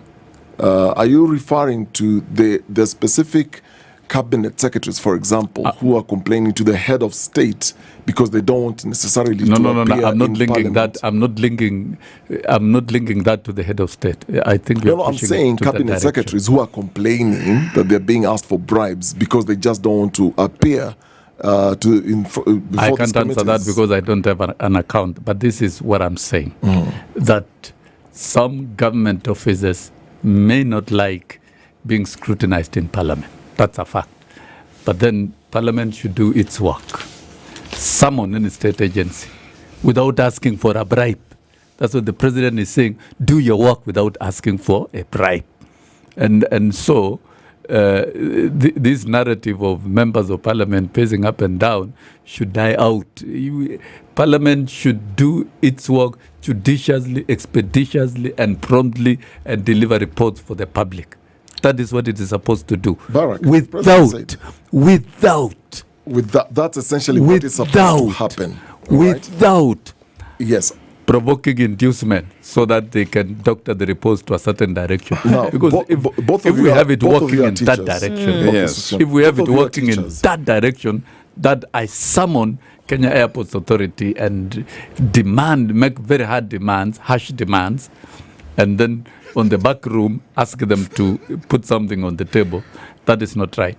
Ask legitimate questions, get legitimate answers, generate a good report, table it before the House with recommendation. That is how to work. In theory, that's essentially what's supposed to happen. Not in theory, in practice. That is how it should work. In theory and in practice, that is what's supposed to happen. And many committees are doing that in practice. Okay, you're both teachers. Words are very powerful and words have meaning. As a journalist, I listen to words. I'm trained to listen to what you're not saying and what you're saying.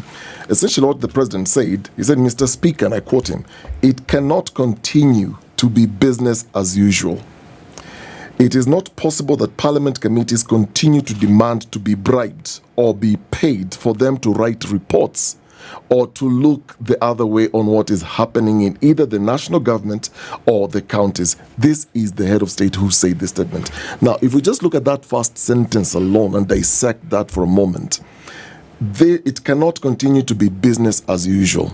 There is an admission then, if I'm to extrapolate that statement, it has been business as usual, that this is what goes on for a report to be written. And these reports are in the public interest. When these, whether it's governors, whether it's cabinet secretaries who appear before these committees, reports are then presented, reports are then tabled in the House, there is a debate in the House, and this is all in the public interest. So what the president is saying, this is what essentially has been going on, but now it can't be business as usual. Is it a case where you've spoiled this child and now they've grown to be so arrogant, they're demanding more of what you're reading beyond this statement? First, when you talk about words, Wilson is speaking, and at the same time he's eating his own words. And he's very good with words, modal verbs, should, ought to, must. So he's running away from the reality on the one hand, and going back to embrace the reality on the other hand, and somewhere in the middle, therefore, giving a prescription. The prescription he's giving is that Parliament should. He's not saying Parliament is doing this, is doing that. He's saying should. I can't say it's because I don't sit in Parliament. You have sat there, true. Wilson. I don't sit now. And you know the truth that there are protection fees collectors. I've known you to be very. For my 5 years, I never saw that one. Very honestly, yeah. But I can swear by the Bible, I never saw such for 5 years. Who uses the Bible in vain shall, of course, face the consequences. I leave that there. But the point of the matter is that the president is not making an allegation. I think that one we have agreed. Correct. We have also agreed that the president is not a propagandist. Correct. And therefore, being a consumer of intelligence, being a consumer of reports from his cabinet secretaries, from his PSS, he is aware that MPs are collecting these protection fees. And he's taking this opportunity to speak to them through the speaker and saying to the speaker that this must stop. It is known that members of parliament work most of the time through committees, and my good brother Wilson here has been a member of committees. He sat on good committees where they did not collect protection fees. But we have had, in fact, since the days when President Mwai Kibaki was in State House, that money was changing hands even from the washrooms. We remember the tobacco bill during the President Mwai Kibaki regime. We remember things to do with beer production company that came under a lot of assault by the legislature, by the executive, and it became public that MPs were receiving money to take decisions in a particular way. So I think that if we are going to sweep these things under the carpet, then we are not going to solve the problem. Let's face it squarely and accept that there is this cancer. And I agree with my brother Mwalimu Wilson Sosion that there is need to criminalize, although as I said we have criminalized. What we haven't done is to stigmatize that somebody who is corrupt, who is a thief, will still come where we are, and we will greet him with a supported hand. We will give him or her the front rows in the church, and we will even invite him to the dais to address the congregation. And at the end of it all, we expect money. I was once in a forum where I had a bishop say that there is no money that he cannot cleanse. Stigma is what is missing. So we criminalize and stigmatize. Yes. Escalating the statement of the president, I wish to state that a member of parliament is given a title, honorable. And being honorable means you must operate with integrity. So if there is an institution that we shouldn't hear anything near corruption or compromise for whatever reason, then it is parliament. Absolutely. That's a fact.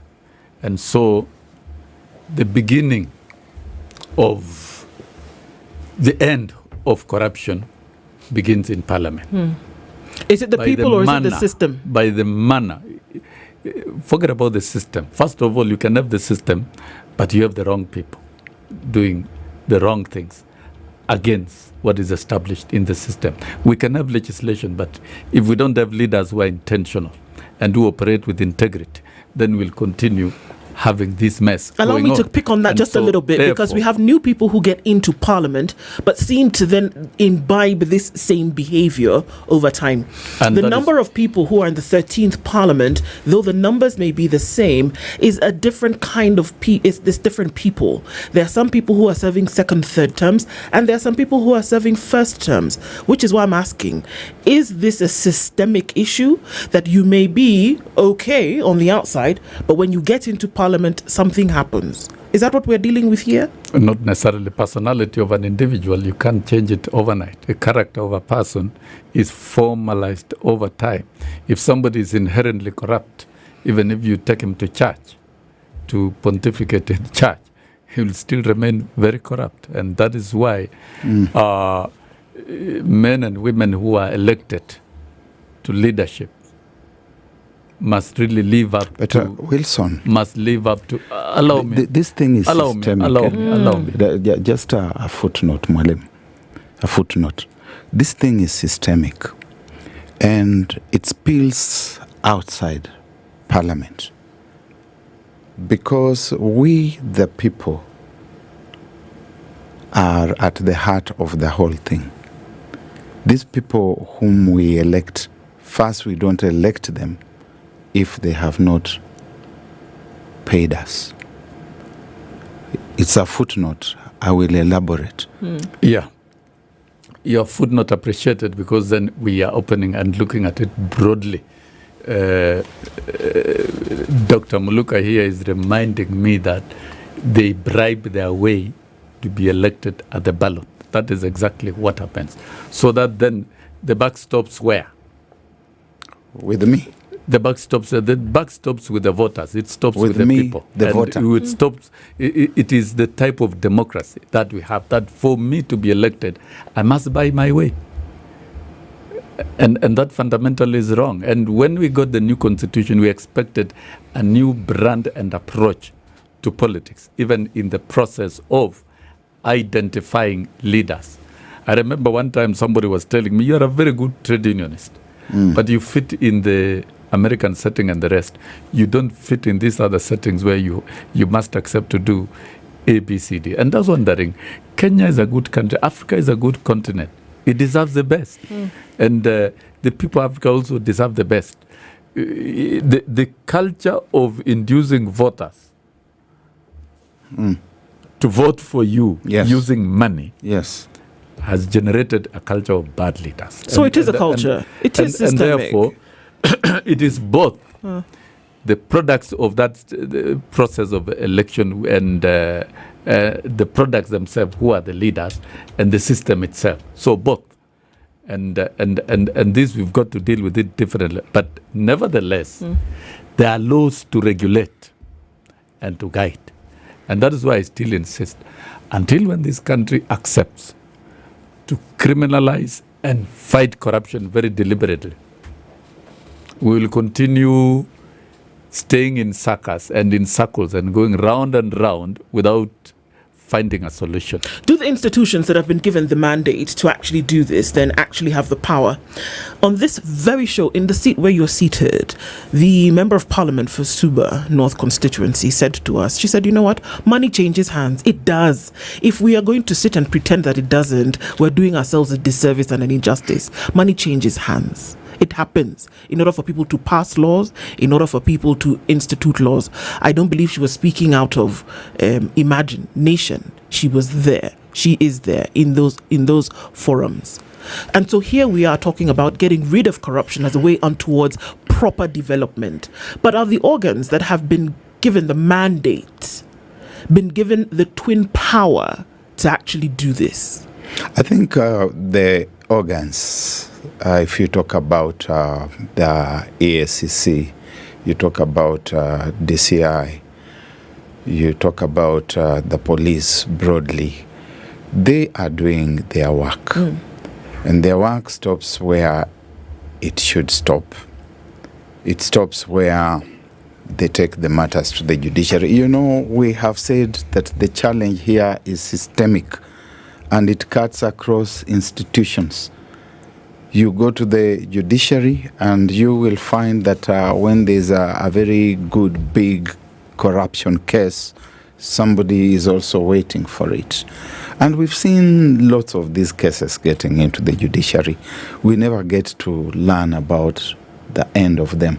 They seem to disappear. They are like the river Wasongiro, which we used to read about in geography. It just ends up in some swamp, some Lorian swamp somewhere, that you cannot say that this is the mouth of this particular matter of corruption. So until the day we rediscover lost values, and they are lost everywhere. They are lost in the academy because there's corruption there. You are hearing about marks for sex. We are hearing about people who are getting degrees that they have not actually earned or been examined.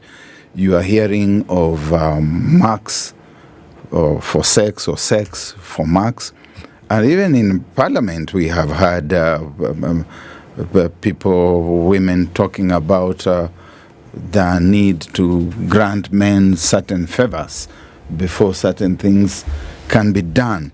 So we are a sick nation. We must accept that. The voter out there is waiting for the MP over the weekend. If you have not been turning up in your constituency over the weekend, the voters begin complaining. They're saying this person doesn't come to see us. This person will not have another term. So the MP has got to look for the money. I'm not justifying it. I'm only explaining, giving the anatomy. The MP has got to look for the money to go and take to the voter over the weekend. When the MP turns up at the funeral, they say, oh, there he comes. There. Then they're told to queue, and they're given 100 or 200 shillings each. It is a serious cancer that is sunk everywhere in the Kenyan society. And as we wrap up, how do we deal with it? About the values, let me ask a question, Session, as we wrap up. How do we deal with it? How do we deal with this issue? Because clearly it's eaten away into society, and we have the president standing on a national podium saying that it must be dealt with. It must be dealt with. We must face it. If indeed there is definite and clear breakdown of values and value systems in society, leaders cannot talk to their people. Instead of talking to them, they're asking you to give them money. It's a height of serious breakdown of values and value system. We must revisit not just system, but the architecture and infrastructure of the criminal justice system in dealing with corruption. That one, and we must be very decisive. Countries that have done so have been very decisive. Why do we take centuries to punish corruption? Once it gets to the judicial process, then it should be expedited. In some countries, if you are arrested for corruption at 9, you are processed expeditiously by 4 p.m.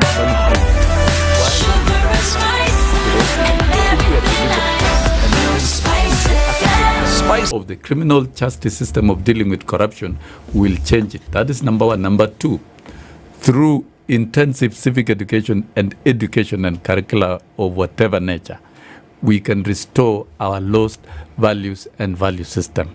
And it can change. It's difficult, it's not easy, but all battles in the world have been won through intensive civic education and education. And there must be great teachers, resilient enough to deliver such messages like Dr. Barak Muluka and myself and the rest. But we need an intentional governance system that is determined to put in place a working architecture of fighting corruption of all forms in all spheres of our governance. Not just parliament, but everywhere. Indeed. Everywhere. Dr. Barak Muluka and Wilson Sossion. An hour goes very quickly, but these issues are grand. They are huge. We need to keep talking about them. And we want to thank you for being able to foster that conversation with us this morning. Good morning. Thank you. It's 8:01.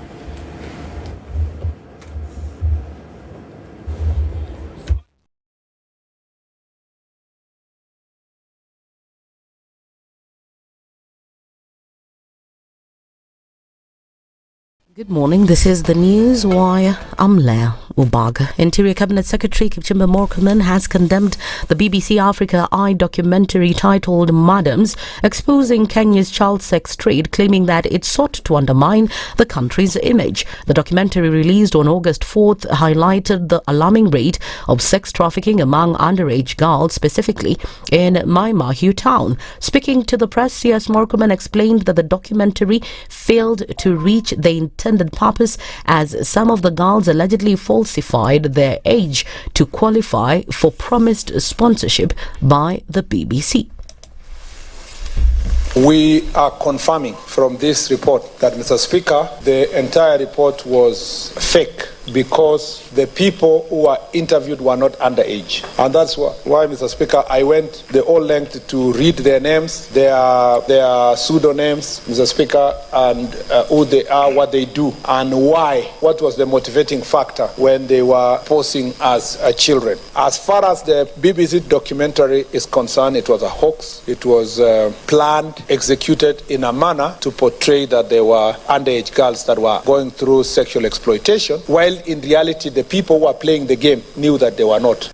Murkomen, on the other hand, said that the government will also bury more than 300 unclaimed Shakahola bodies.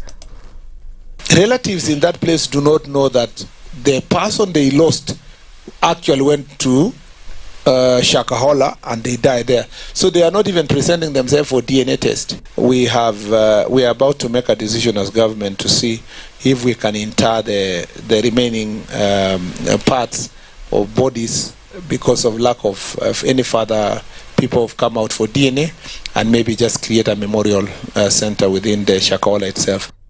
The tug of war between the Inspector General of Police Douglas Kanja and the National Police Service Commission over who should manage the payroll has spilled into court.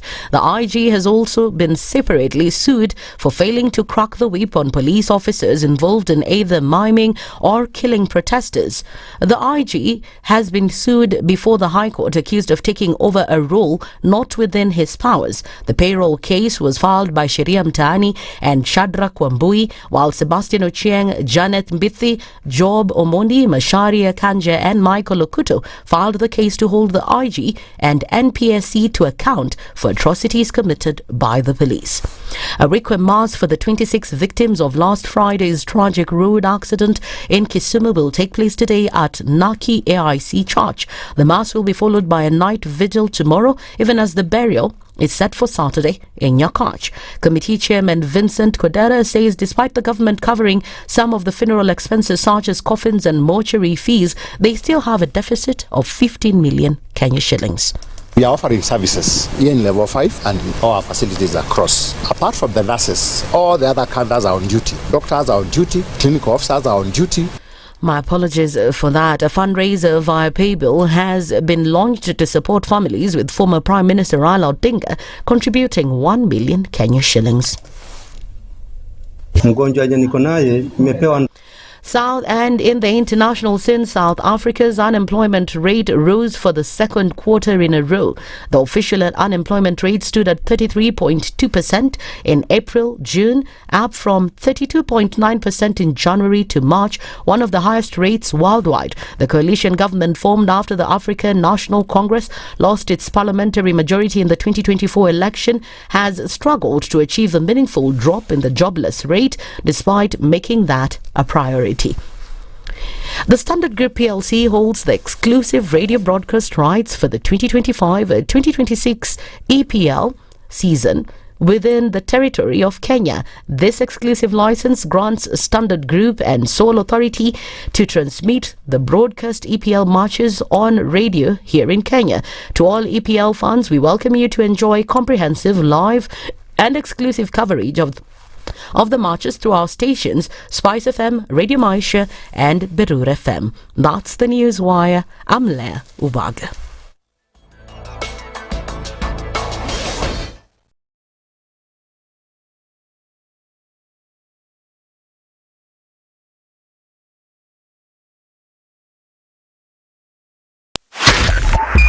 .5 Spice FM, Kisumu. In this country, 6 families and 8,000 Kenyans control 90% of the GDP. We are not a country. We are a plantation. We work for Ruto. When you're telling the judges court orders are papers or they will not obey court orders, they're sitting and you're seeking orders from them. So how are they supposed to interpret it? Isn't it an oxymoron? When you see a judiciary that seems to be under some control somewhere, you start questioning. We have very powerful governors, but they don't use their offices to serve the people. If you are not shameful to do what you are doing, why should we protect you? I'm human. Everybody's human. So when you're told, kuja tuongee, I mean, you'd be a fool to say, stagi kuongea today. Conversations have to be had, you know? People in leadership should only go into leadership if they are ready and willing to change the lot of the people. The Situation Room, Kenya's biggest conversation. Good morning, and I love your show. Thank you. Having come from a Kikuyu radio background, I migrated to Spice because of the content. I was born in a slum, but somehow I got a break in life. So sometimes when you see the sweating coming out because of the passion and whatever it is, behind the noise, there are people. And we share the same umbilical cord. It shouldn't be like that. I am so disappointed. We used to tell Honorable Raila Amolo Odinga that he's doing politics of conmanship. And even President Uhuru Kenyatta, serikali hii ndio iko na conmanship ya hali ya juu. You cannot promise people that you reduce tax, then you double. In politics, there is the issue of trust. For you to turn around and then stab the same people who gave you that trust, there is no other level of dishonesty. Imabo, utaona dunia tu. The Situation Room, Kenya's biggest conversation. Mature, intelligent talk every morning. Spice up yourself.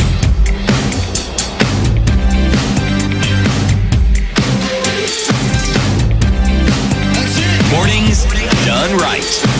94.4 Spice FM, Nairobi. 9 minutes after 8 o'clock. This is the Situation Room this Thursday, and we continue with our conversations today, and we get into some of those in just a minute.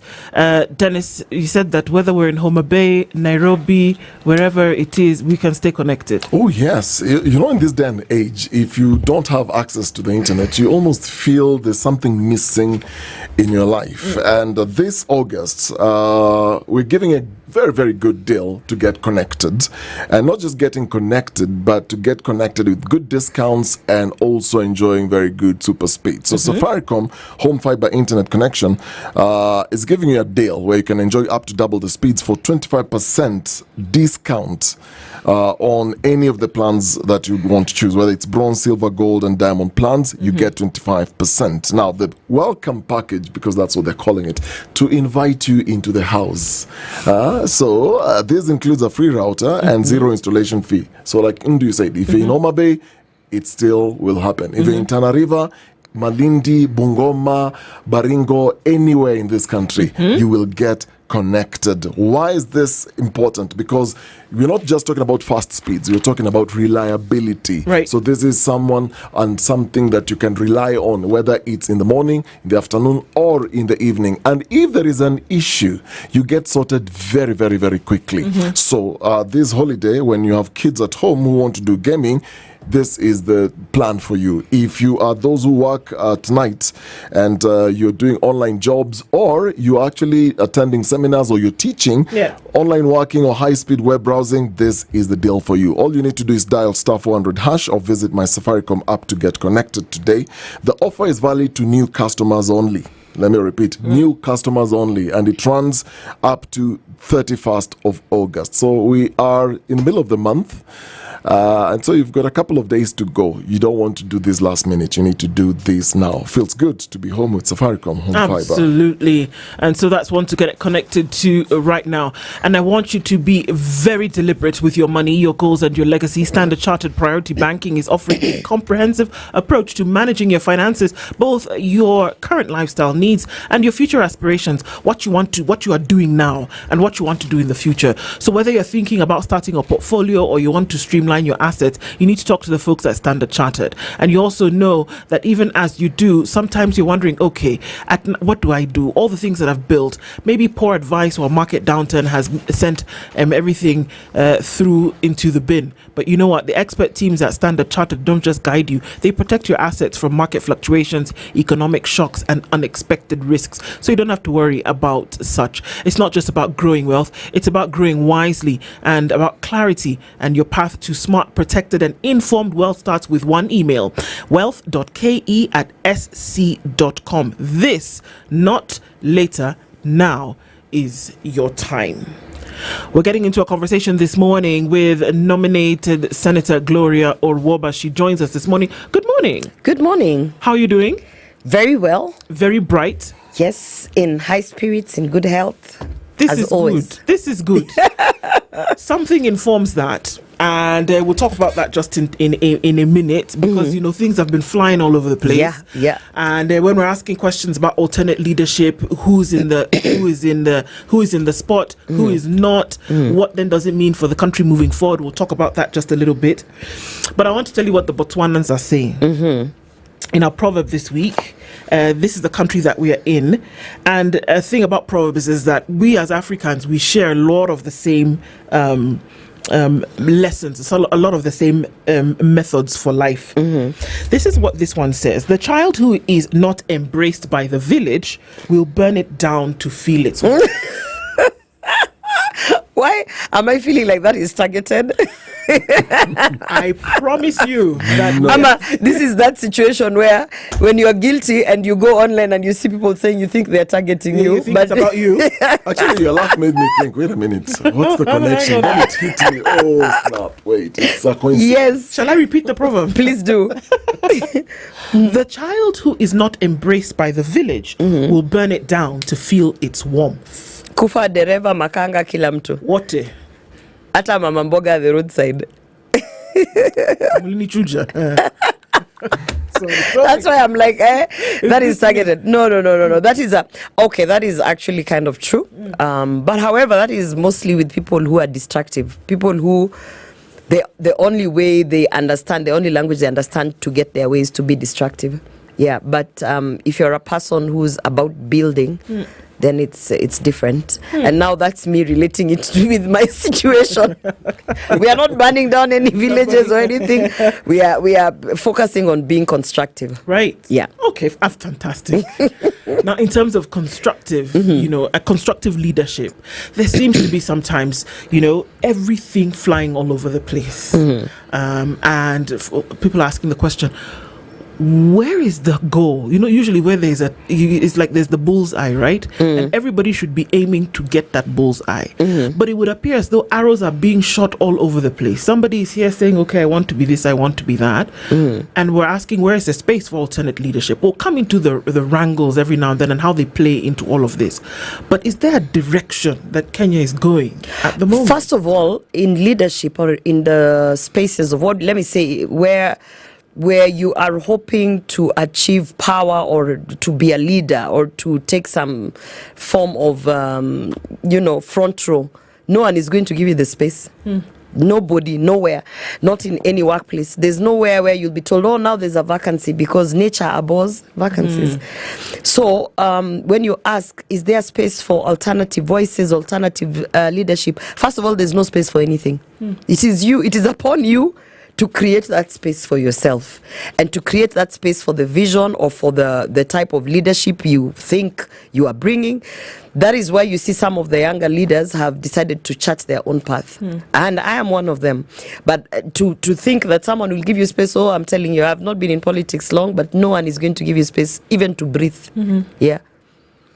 And if you talk about the breathing space, so you're not given that space. You have to fight for it, chart your path, and be determined about it, because you'll face a lot of obstacles.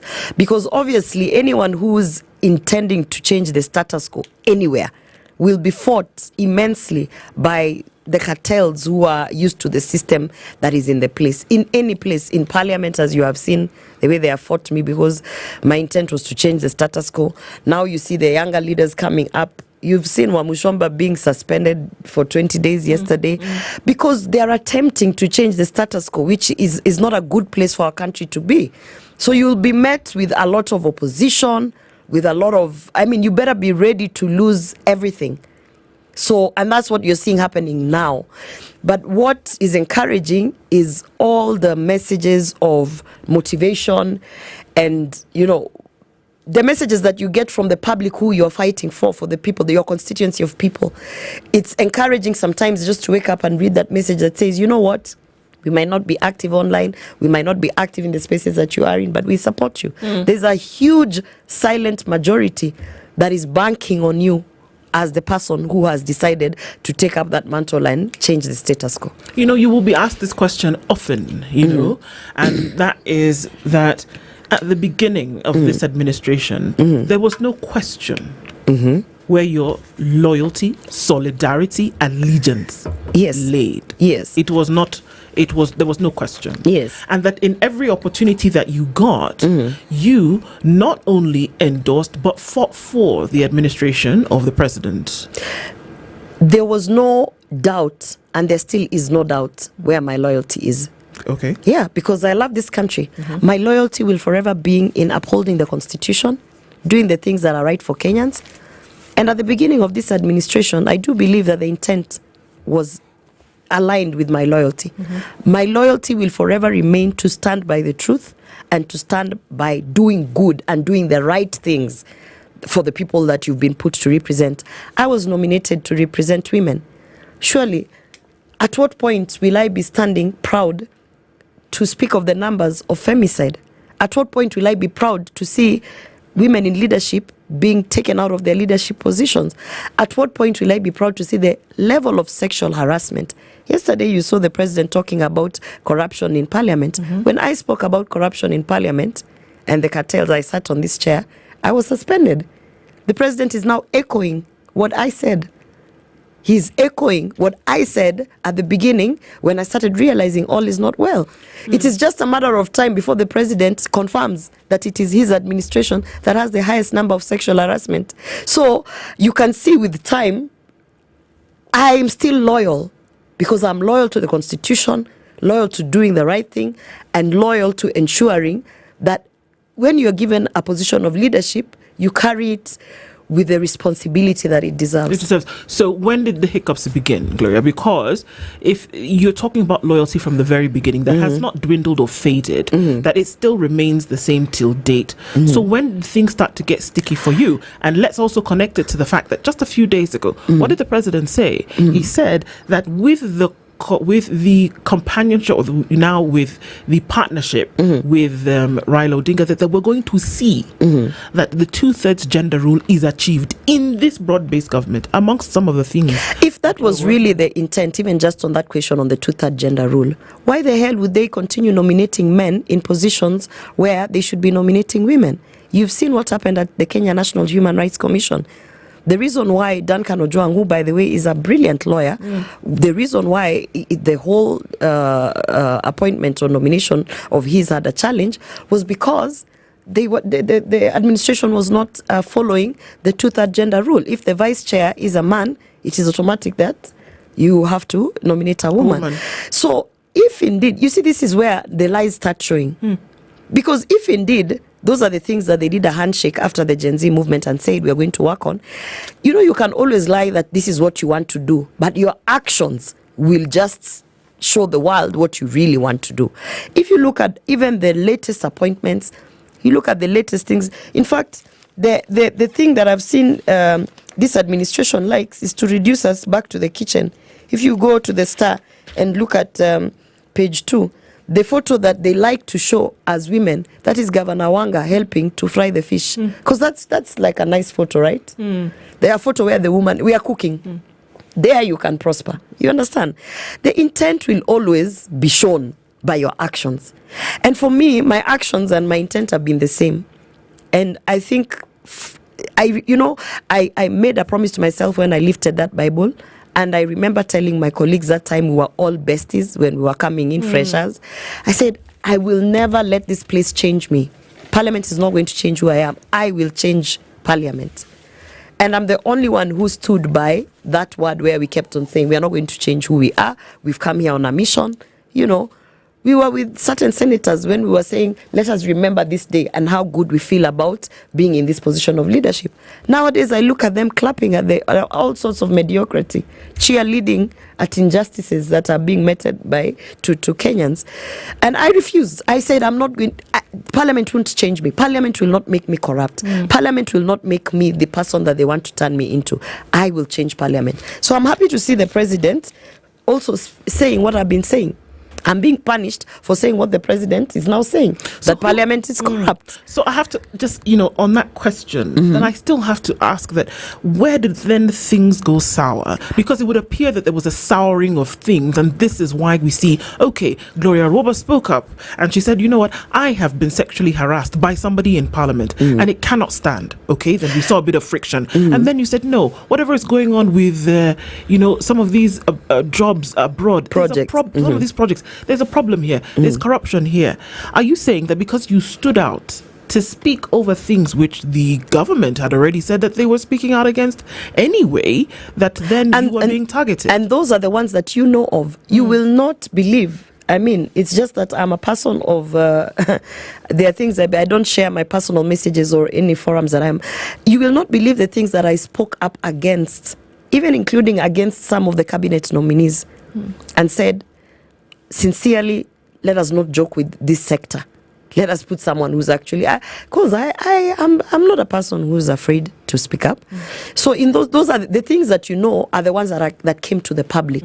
But even behind the scenes, when things started going wrong, when the president and his team started making some decisions that didn't make sense, I spoke up, including in appointments, projects, budget appropriation, decisions on certain human rights matters.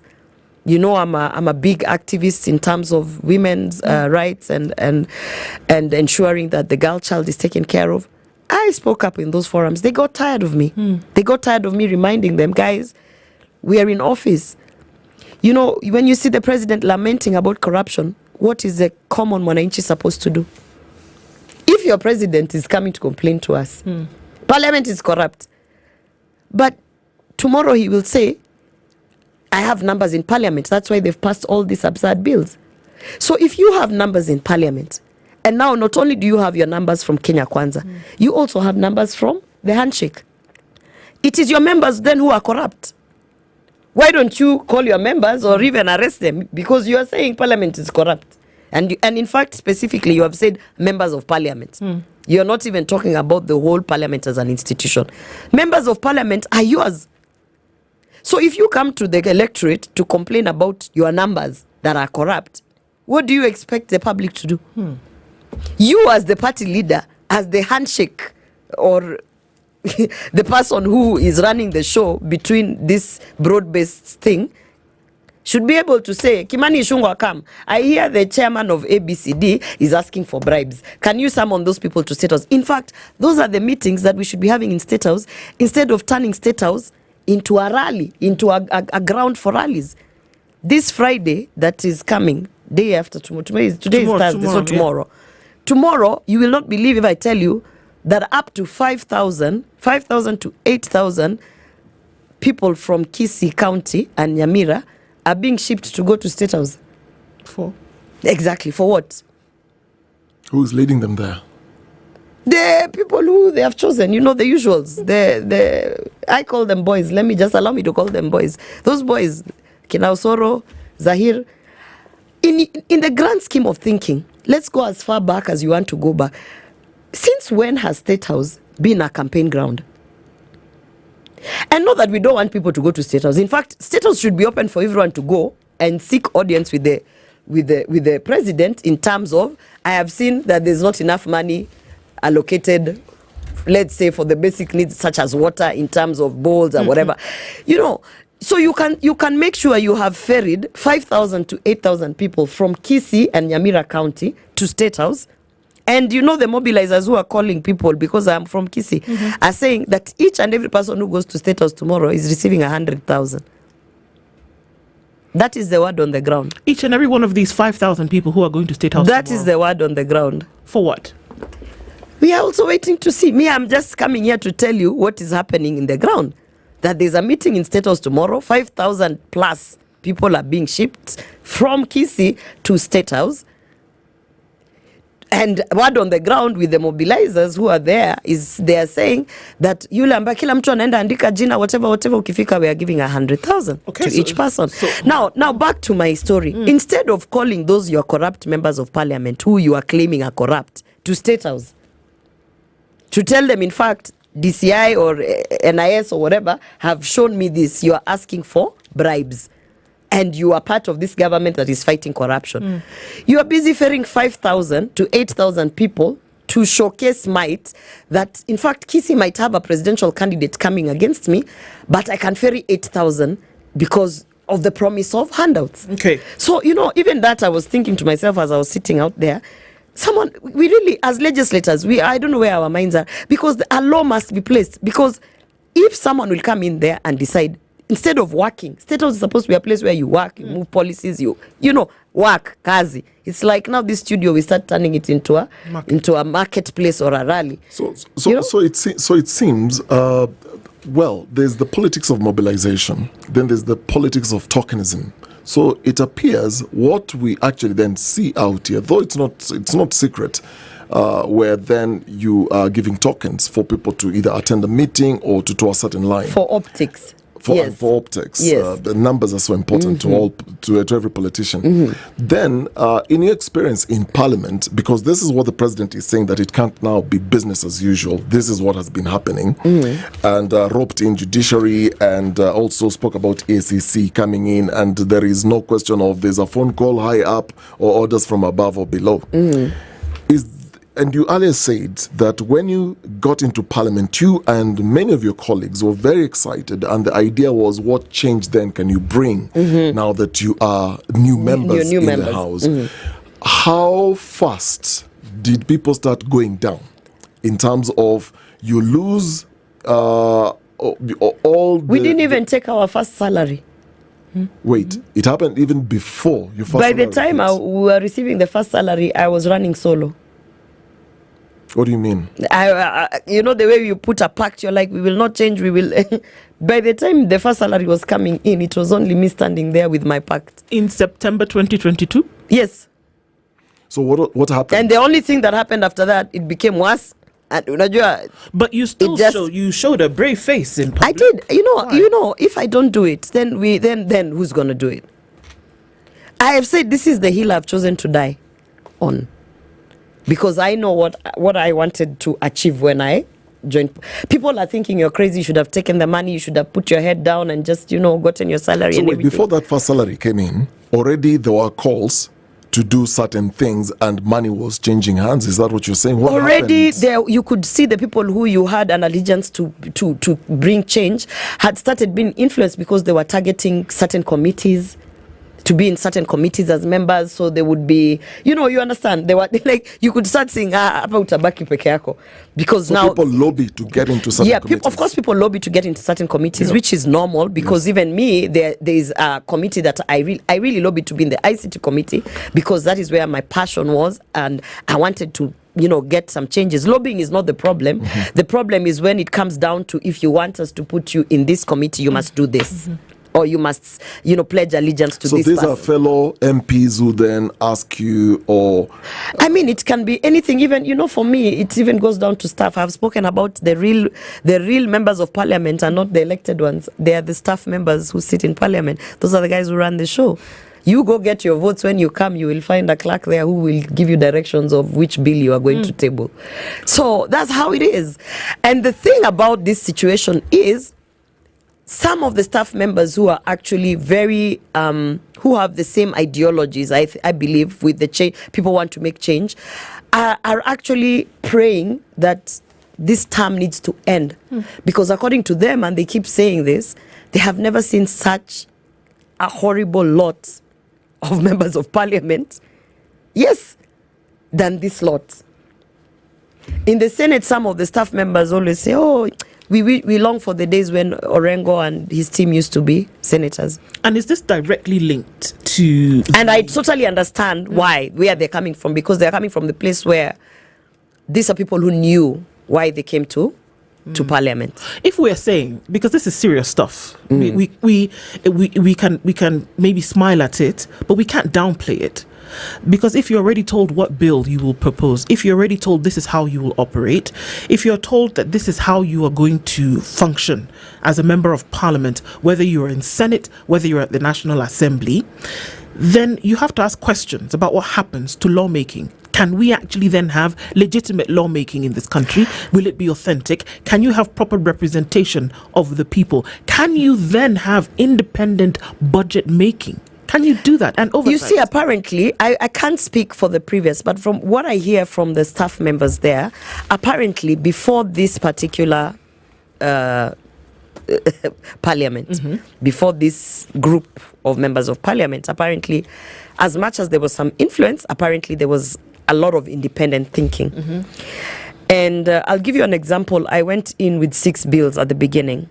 One of the bills that I really was passionate about pushing was Section 22 of the Election Act, which is about degrees.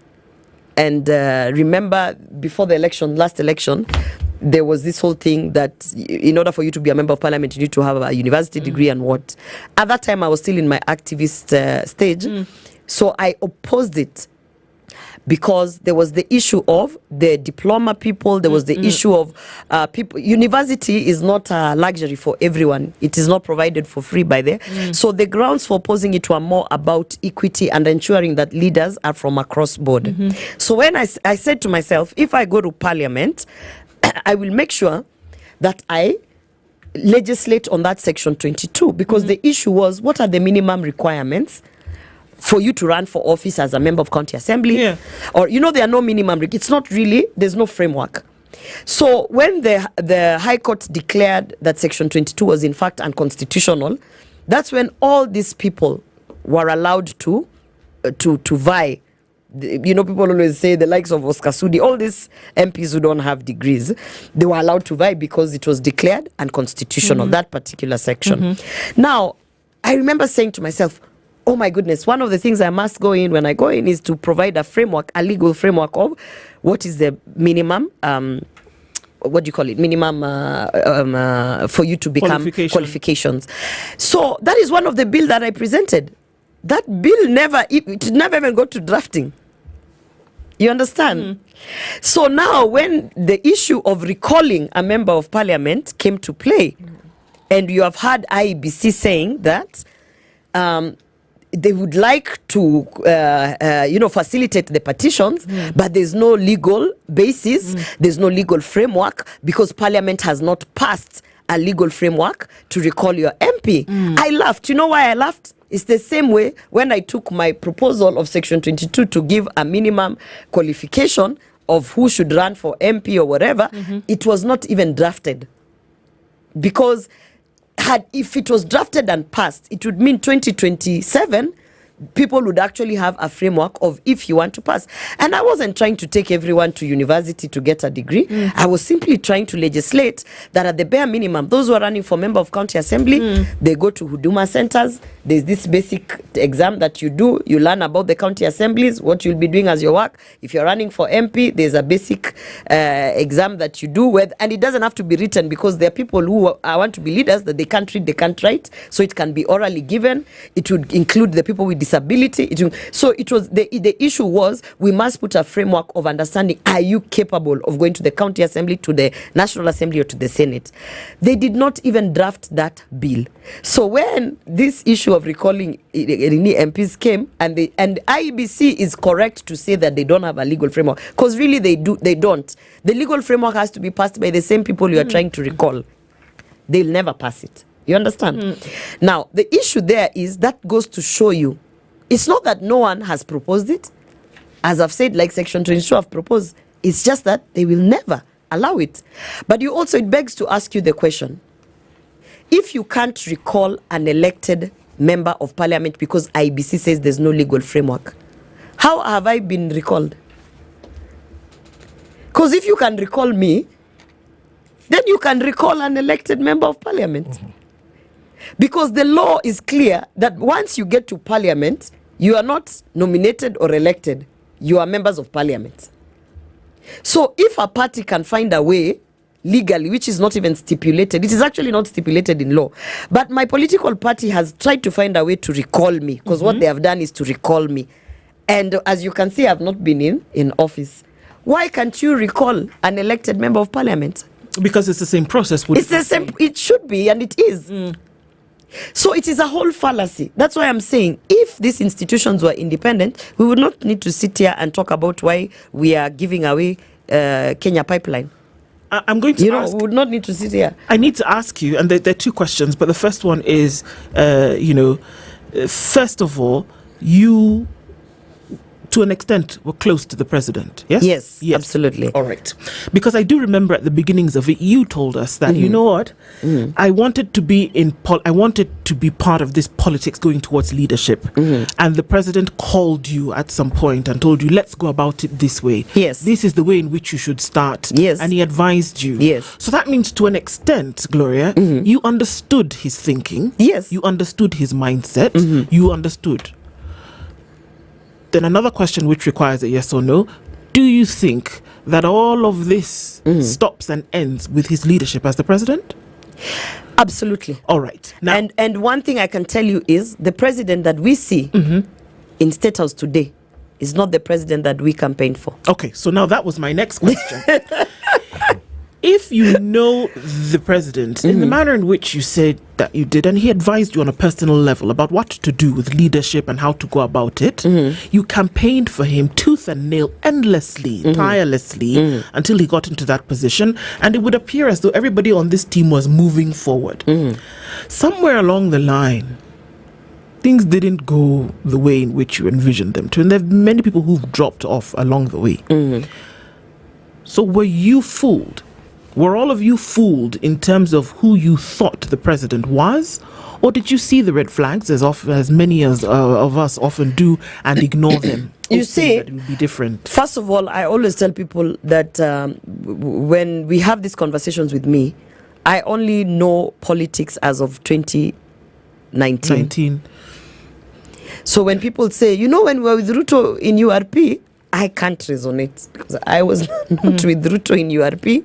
I was never in Jubilee. My politics begins in 2019.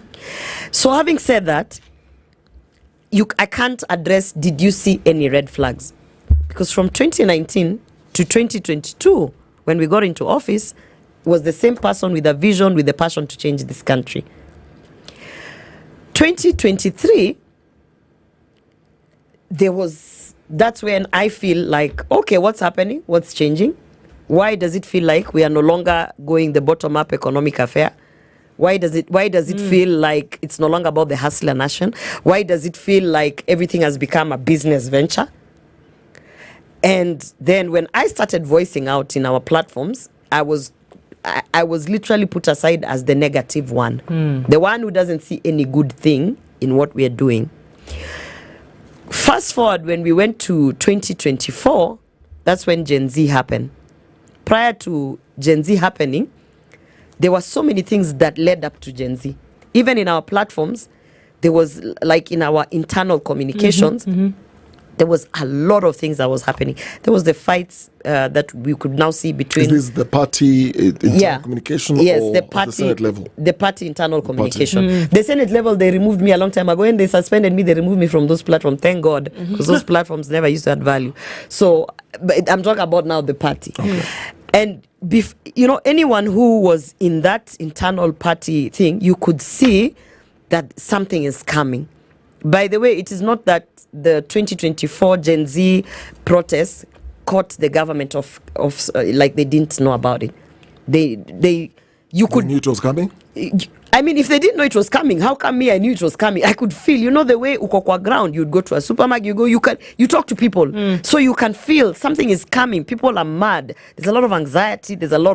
And even within our platforms, within leadership, there were a lot of fights, real fights. What are the fights about? A lot of fights between, because now the fight between the president and the deputy president, Rigathi Gachagua, were now devolving down to our level.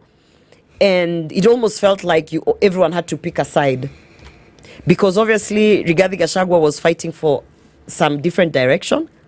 And there was a lot of pushback from the president's side. So, I mean, some of the things have now come out to play when you hear Gachagua saying he was not of the opinion that people should be shot in the streets during demonstrations. When those conversations were happening internally, as children of the parents, you are forced to either use your brain and pick a side or just close your eyes and be allegiant to whoever you think brought you to that space. So some of us who are actually outrightly saying, okay, on this one, Gachagua is making sense. I think we should do ABCD. On this one, I think Gachagua maybe take a step back. People used to ask me, what's wrong with you? Mbona unasema hizo vitu? Hapa we kwanza umenominatiwa na Ruto kufa na yeye. And some of those things, it requires that you actually say no, as much as you have given me this, it is actually my responsibility to tell you are wrong on this one and he's right on this one. And not many people have that guts because many people fear the president. And within those groups, how many of you, or maybe even more directly, did you ever have direct access to the president? Yeah. Did you ever share any of those concerns? Yeah. In the groups, I would share in the group where everyone can see this is my position, and then I would go ahead to share it with him in the private message or on call him. Or and he would respond? Well, especially on those ones where I was going against what he thought, he would not. So on a blue tick. For instance, this thing for the labor exports, I called it out. And later I found out many MPs had also been deceived to bring their constituents to the labor export, and their constituents had been conned. But because you spoke about it, they were quiet because maybe in hindsight, because they are practicing politicians, they knew if I talk about this thing, it's gonna be bad.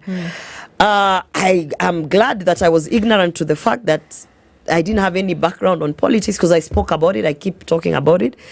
And it didn't turn pretty because Alfred Mtua is still advertising those fake jobs till today. So my issue here is, when you ask me when did it start going, so it's not like one day it was black and the next day it was white. It was like a depreciation of the values that we came in, the joint vision that we had. It was like day by day changing, and then obviously like any union, at one point someone will say, no, this is not what I signed up But for. You've gone as far as to say that the president, the same man that you campaigned with and for, is not the same man. It's not the same one. How does he change? He's changed. Is he not being the same person through and through? I feel he doesn't really care at this point about what the public says. And I feel the people who have surrounded him have put him in a bubble that makes him believe that he has enough time to turn this thing around with handouts. That's what I feel. Okay. And back then in 2022, he would be the one that tells you, au hata usiende kuwapatia kitu yoyote, au si kura yetu. He would be the one to tell you that. He would tell me, we don't have votes in Kisii, so don't put so much effort in there. bringing out the voters. because the voters will come out, but And they not won't vote for you. me. So you better keep them at home. He was very practical. Right now, you look and you're like, oh, you're going to ship 5,000 people from Kisii and Nyamira to State House, and then you think that will translate to votes in Kisii and Nyamira. That's not something the Ruto of 2022 would do. The Ruto of 2022 would have said, okay, Kisii looks like it's gone. What's up on the table? Let's go to Isiolo. Let's go to Marsabit. Let's go to Western. It's not so bad. He would be practical in his thinking. Yeah. I think what has happened to him is what happened to Uhuru Kenyatta, and I think Raila has that energy where he makes you believe once he comes and joins you, you're home and You're dry. gold. Yeah. Okay. So we also have other things going on at the same time where there seems to be rallying for the public's attention. And so it kind of likened to what, according to you, is happening at State House from tomorrow. It's been happening in different parts of the country. Mombasa, Kericho, Eldoret, Homa Bay, Kisumu, Meru, Embu. It's called economic empowerment, whereby this has sworn to happen. But it seems it's off plan. And I say that intentionally because the plan was how this administration was going to deliver development to the country. Again, something that you're very aware of. Is this how it was supposed to go? This is not how it was supposed to go. In my last public appearance, I said Kenyans don't want a manifesto because they have realized even a very good manifesto can be brought down to handouts. Our manifesto was awesome. The plan that we had was, if we followed it to the T, without all this conflict of interest of people doing business with government and all that, we would be so far. We would not have seen the animosity that Kenyans have against this, against our government. What is happening is there's no time to execute the plan because we wasted a lot of time in the first 2 years. We just wasted time. We wasted time doing a lot of things that didn't matter. We wasted time appointing people who had no capacity. We wasted time appointing people, putting them in high-level positions, cabinet positions, and yet they didn't believe in the plan that we had. They didn't really care about the plan that we had. Yeah. That's why certain scandals came about, fertilizer, all these things. So we wasted a lot of time, and we don't have time to catch up. So those things it's gone. So what you're seeing happening is normally in a politician's life cycle, and I'm not a veteran politician, but in any politics, especially the politics of Kenya, if you're not able to use the resources that have been given to you to work for the people, towards the end, when you have no other option, you come back. You just line them up and give them 50 shillings each, and you bribe them to vote for you. So what you're slowly seeing is the bribing of voters, because there's a realization with 1 year and 20 months or something to go, what are you going to achieve in 1 year and 20 months? Okay, so there was an economic plan. And again, we came off the back of an election that was, really fought on the economic lines. Yes. And so it would appear as though this economic development empowerment that we see is going right in line with that. But then many questions are being asked. Where does the money come from? How are you then going to be able to sustain it? Will the people think about you beyond, that day when you go out and give them this? But it seems to go fundamentally against what it was said was going to happen. There were promises of giving mothers diapers for 3 months to take care of their children. That is so funny. You laugh, but I am laughing because I was on the stage clapping. You said this was going to happen. I was clapping. Even I was so excited. I just gave birth, so I knew that this thing is going to help me. And so I was clapping. It never happened. Was there ever an intention for it to happen? Because there is intent, and then there's somewhere down the line. There was an intent. There was an intent for it to happen. And as I said, a lot of things went wrong. Honestly, when we were pledging those things, the intention was there, even by the president. His intent was actually to deliver. But the mistake starts when you bring a team that doesn't even understand what you're going to deliver. And at that moment, it just started going downhill. But let me say also that, I was laughing because you talked about we came with economic charters, yeah? Every county, including Kisii County, we had a whole economic charter for Kisii County. It included an airport. Yes, Okay. We had an airport for Kisii County. We had. You shouldn't tell Dennis. Let me tell you, Dennis. We had plans for Kisii County, which would change Kisii County. We had plans for making sure that we would put cottage factories within Kisii County, bring in investors for that. We had plans for what was it called? Not only manufacturing in Kisii County. We had plans on last mile connectivity, electricity and water. We had plans on our roads. We had plans on our border between Uganda and Kisii. We had plans for our Kisii County Economic Charter is fire. Now we are ferrying 5,000 Kisiis to State House, allegedly to give them money, 100,000 each. The president said yesterday. That is what the mobilizers are saying now on the ground. Now, the president said yesterday, in light of what you've just said, that the ongoing transformation in the country, that obviously includes those county economic charters and the implementation of the same, that the transformation in the country is being undermined by corruption, decrying how public resources meant for service delivery are rarely used for their intended purpose. This was in the same thread with what is happening in the parliament. The president is very confused. He's very confused. Because I've sat in State House where he said he can't give an airport to Kisii County. He said that? Yeah, it was an outright no. Why? He said something to do with the people have told him, the land, I don't know what stories. And the airport has been taken to... anyway, let me not say that because my lawyers are tired. But the airport is not going to Kisii. Because of a land issue? They tried to cover it with all these things of an expert has said that our land, the terrain cannot afford and what, a lot of stories. But Kisii is just one example. Forget the airport. Maybe truly the airport can't go to Kisii. Let's assume for a second. What happened to all the cottage industries we were supposed to do in Kisii County? What happened to those? And let him not say, go and ask the governor. Because now the governor and the president are together. So we're asking you, because you did economic charters for Kisii County. And even gave us an advisor who sits there from Kisii County, who sits in the presidential advisory team, who was leading the Kisii County Economic Charter. So actually he got his job in State House by virtue of leading the Kisii County Economic Charter. What has he implemented there? Nothing. If we stretch it out of Kisii to the other counties, is this transformational agenda? See why I speak about Kisii. Yes. I might not know what's happening in Meru and Embu and even all these other places, but I know what is not happening in Kisii, and I'm giving that as an example. And what I want to say is, if indeed you knew you were not going to give us an airport in Kisii County, why mislead us to think that we are going to be landing in Kisii County, and you knew you were going to outrightly come and say we are not giving you an airport?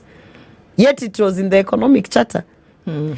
This advisor who got a job in State House as an advisor because he was running the Kisii County and Nyamira economic charters, if he was called today to studio and told, okay, bring the economic charter, what have you delivered? At least me, I always say, even if you call me to studio and say, Gloria, you went for the women charter, you led the women charter, you promised us diapers, do you know I can account for my time in Senate and what I have worked on towards that women charter?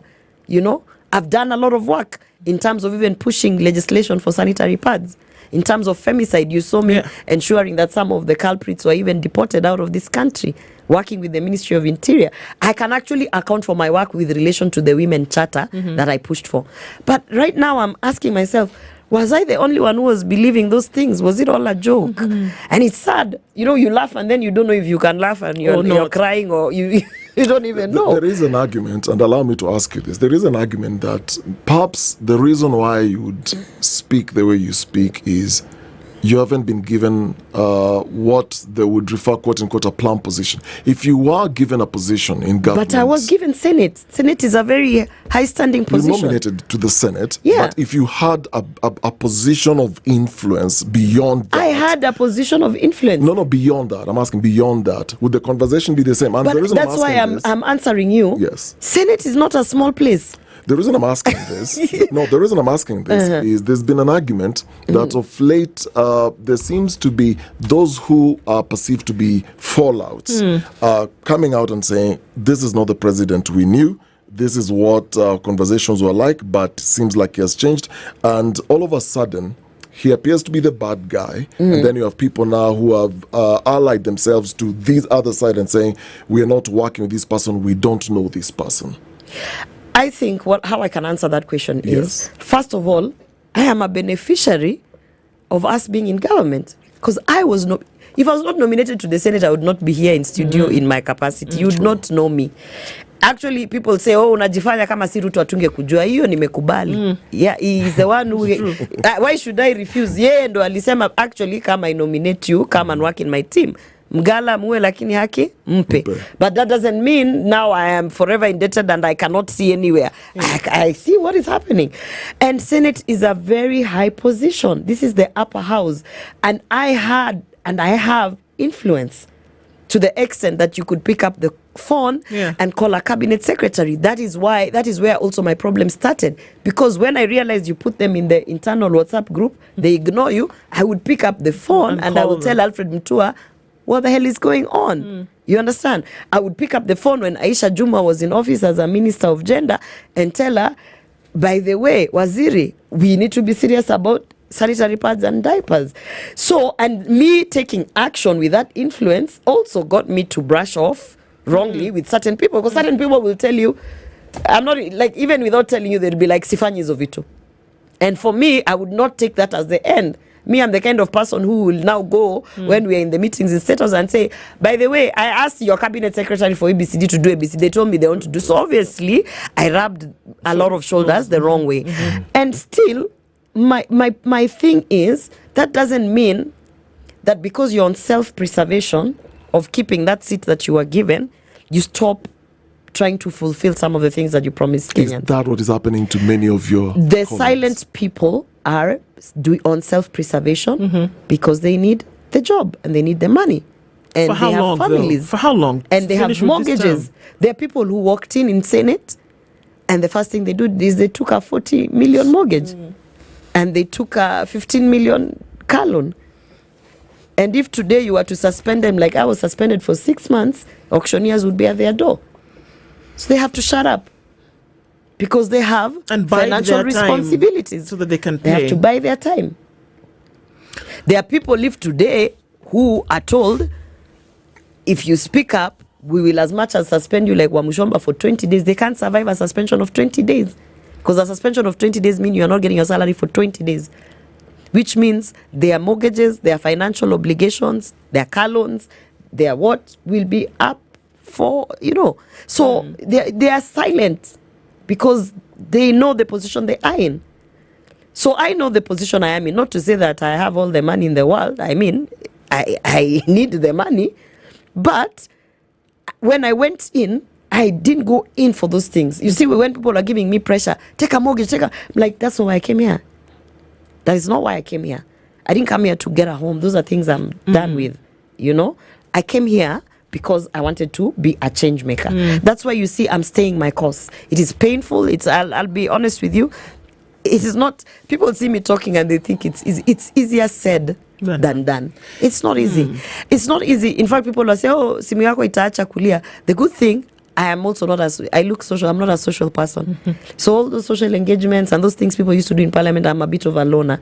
So even simu aija change because it's been the same. But it's not easy, obviously, to see some of the things that you could have been talking about in parliament and now you can't be in parliament. It's not easy. It's not easy also to be able, being in a position where you can call the president and tell him, change this and that, and he would actually change. It's not easy seeing the wrong things that are going and you can't pick up the phone and tell him. It's also not easy as a woman in politics being given all this backlash on the sexual abuses. You recently, you saw they fined me on 10.5 million. That was a punishment from the state to me. And it's not easy for me to fight that. I'm fighting it, we are appealing it. But you're fighting a system. So people have to understand. I keep telling people who are saying one term, you're fighting a very high level, complicated and powerful system. And is it and it's not going to be about hashtags. You need to put on your boots.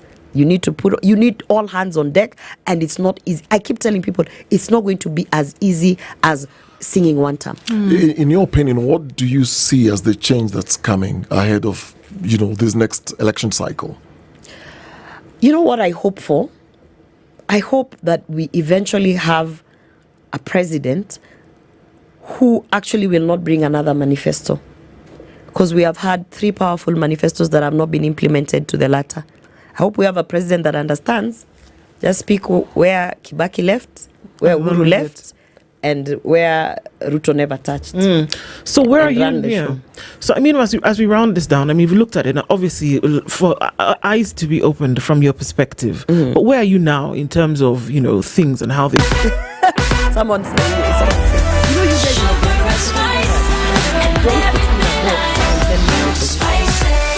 Spice up. I am the only senator who has been kicked out of Senate like a gazillion times. So you can't put me in a box of people who don't even know the path I've walked. I'm the only woman leader within that parliament who has come out openly to speak of the sexual harassment that goes on there. So when you ask me, so where are you now? I am where I was at the beginning. I am a change maker. And even if my change will just be moving from 265 million worth of the budget of sanitary pads to 1 billion, I'm happy with that change, because that's change that would have never been reached. So for me, I see myself as a change maker. I see myself as, let me say, the square peg in the round hole. Yeah. And anyone who tries to put me in a box will not be able to work with me.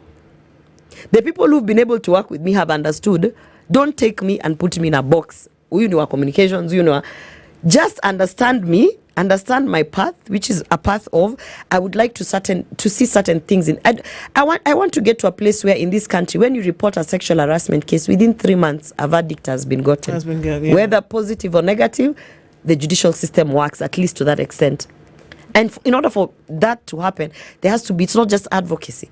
So I'm also the type of person who believes that if it will reach a time where in the united opposition, that one candidate will be the only candidate they have to go for, I would like to imagine that their vision would be, it's because we are going to change the country, not because I have to be president. Indeed. So I'm that person who you can't put me anywhere. And don't label like that. Yeah, don't label me. I am not an opposition. I am not what you can label me as at now, this moment, is that I am a nominated senator under United Democratic Alliance as at this moment. Okay. But after that, I am Gloria Roba. If you notice my social media handles, I don't put honorable, senator, because who I am cannot be put in a title. Gloria Orwa has been our guest this hour. Thank you so much for being here this morning. A lot to look into and a lot to unpack for sure. And looking forward to seeing how this all Thank you for having me. Thank you. Thank you very much for being here. It's 9:02. Good morning.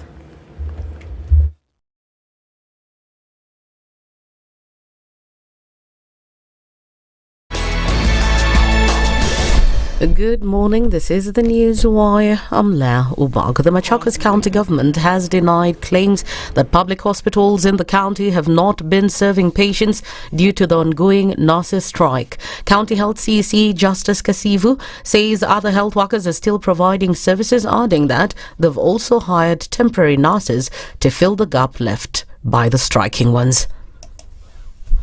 We are offering services here in level 5 and in all our facilities across. Apart from the nurses, all the other cadres are on duty. Doctors are on duty, clinical officers are on duty, lab is working, and they are giving services to the people of Machakos. We have also gotten nurses on lockup to stand in for those who are on strike. So I'm appealing to people of Machakos not to shy away to cap for services in all our facilities. We are offering services. We also have a big number of nurses who want to come back to work. We are assuring them of their security and they are free to come as we continue negotiating. Finally, we have medicine in our facilities. We've gotten supplies from KEMSA. All our facilities are well stocked with our medicine. So anybody coming to our facilities, they'll be able to get medicine. His statement comes as families of patients admitted to the Machakos Referral Hospital insist that they have been denied care. Mgonjwa aje niko naye nimepewa ndawa moja Panadol na nikaambiwa zile zingine na nikanunue. Sasa hii sina pesa. Walikuwa wamenipa discharge nimpeleke hospitali nyingine. Nikauliza nitawapeleka hospitali gani, sasa niko Machakos County. Wakanishauri kuniambia ati nimpeleke Mbagathi ama nimpeleke Makueni. Sasa hiyo ni shida kubwa sana kwangu, naona nahangaishwa. Sasa nashangaa Wafinya ni gavana wetu, kwani hana maslahi ya wananchi. Hana maslahi ya watu wenye wamempigia kura ndio kakuwa gavana. Sasa hii tufanye nini Wafinya? Wewe ndio unafaa kuwa na tia mandawa na pia watu wanaohitaji wa kupigia kura. Just days after President William Ruto appointed Professor Makal Mutua to head a panel to assess compensation for victims of anti-government protests, the Kenya National Human Rights Commission is urging the government to focus on justice instead. Now, Deputy Director of Planning Simon Omondi says it's important for the panel to assess each case and ensure justice is served. So I think the question we need to ask ourselves, and I think the approach the Commission is taking, is we need to look at compensation within the broader concept of reparations. What the President possibly and the team have done is to look at just one of the aspects of reparations. And it will be important that as the team goes around doing its work, would be possibly, number one, to broaden its area of work. And meanwhile, officials at the Commission say the 120-day announced by President Ruto is not enough for a thorough investigation. The period that has been given to the task force is, I think, very short. If you look at 120 days, we need to do proper profiling, we need to do proper reaching out, we need to do public participation. Our findings show a stark reality that on paper, Kenyan Constitution and its ratification of international treaties create a strong foundation for human rights. However, in practice, the defenders still face threats, intimidation, arbitrary arrest, and in some cases, violence. Detectives are investigating an incident where a Boda Boda rider was found murdered and his body abandoned on the roadside in a Muungano area at the river, Machakos County. Police said his motorcycle was missing when the body was discovered. Police also say the assailants were targeting his motorcycle and no recovery has been made so far. The Standard Group PLC holds the exclusive radio broadcast rights and license for the 2025-2026 English Premier League season in Kenya. All EPL fans are welcome to enjoy live coverage of the matches through our stations, SpiceFM, Radio Maisha and Berur FM. That's the News Wire. I'm Lea Ubaga.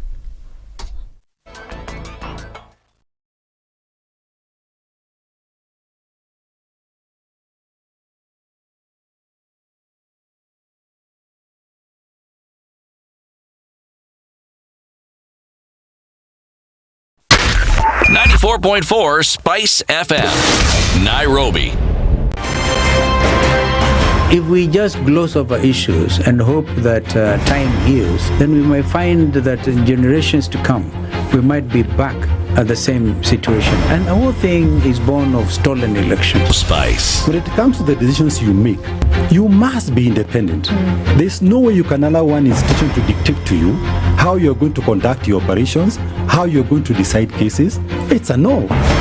When you weaken the institution to the point where they cannot take action, then you realize that politicians have to come up and now start dealing with the issues. That conversation has to die. Our politicians do not like the hard stuff. We must insist on the path of doing things right, whether popular or unpopular. Money changes hands. That is a fact. If you have political goodwill at the highest top, like in Rwanda, then corruption will be an issue of the past. If you don't have political goodwill at the top, we will pass laws, we will amend laws, we will continue passing laws and re-amending laws, and nothing will happen. This is the Situation Room, the only way to start your day. One of the things that are ailing our country is negative ethnicity. You find you as a state officer, instead of thinking as a Kenyan, you think like a tribal person. Let me tell you something. The biggest problem we have had in this country is a leadership deficit. There is nothing that you are going to do in the process of change if you are not a risk taker. So you really have to pursue your vision to a logical conclusion and even be ready to step on people's toes. When it comes to the economy, you can run away with it. They say statistics are like bikinis. They reveal a lot, but they conceal the vitals. And so government people would throw statistics at you and tell you they're revealing a lot of information to you, but it's really concealing the real vitals. We need to get out of that, because when we want to grow our democracy, one basic thing that really requires to be understood by the political class, by all of us, is institutions are critical. This is the Situation Room, the only way to start your day. Mature, intelligent talk every morning. Spice up yourself.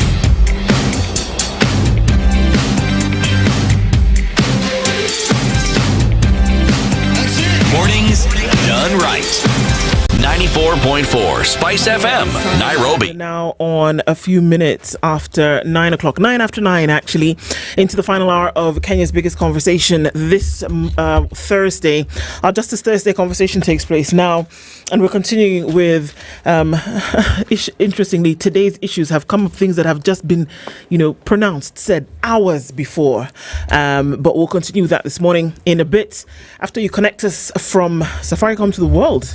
Oh, yes, this month of August is a special month, though July decided to merge with the month.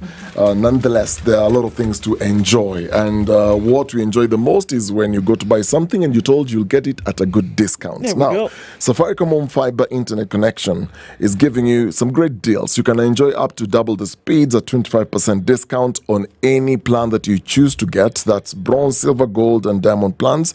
That welcome package, because this offer is only for new customers, the welcome package to welcome you home includes a free router and zero installation fee. We are speaking about reliability, not just fast home internet. So whether you're gaming, streaming movies, music, working online, or you just love high-speed web browsing, this is the deal for you. Simply dial *400# or visit my Safaricom app to get connected today.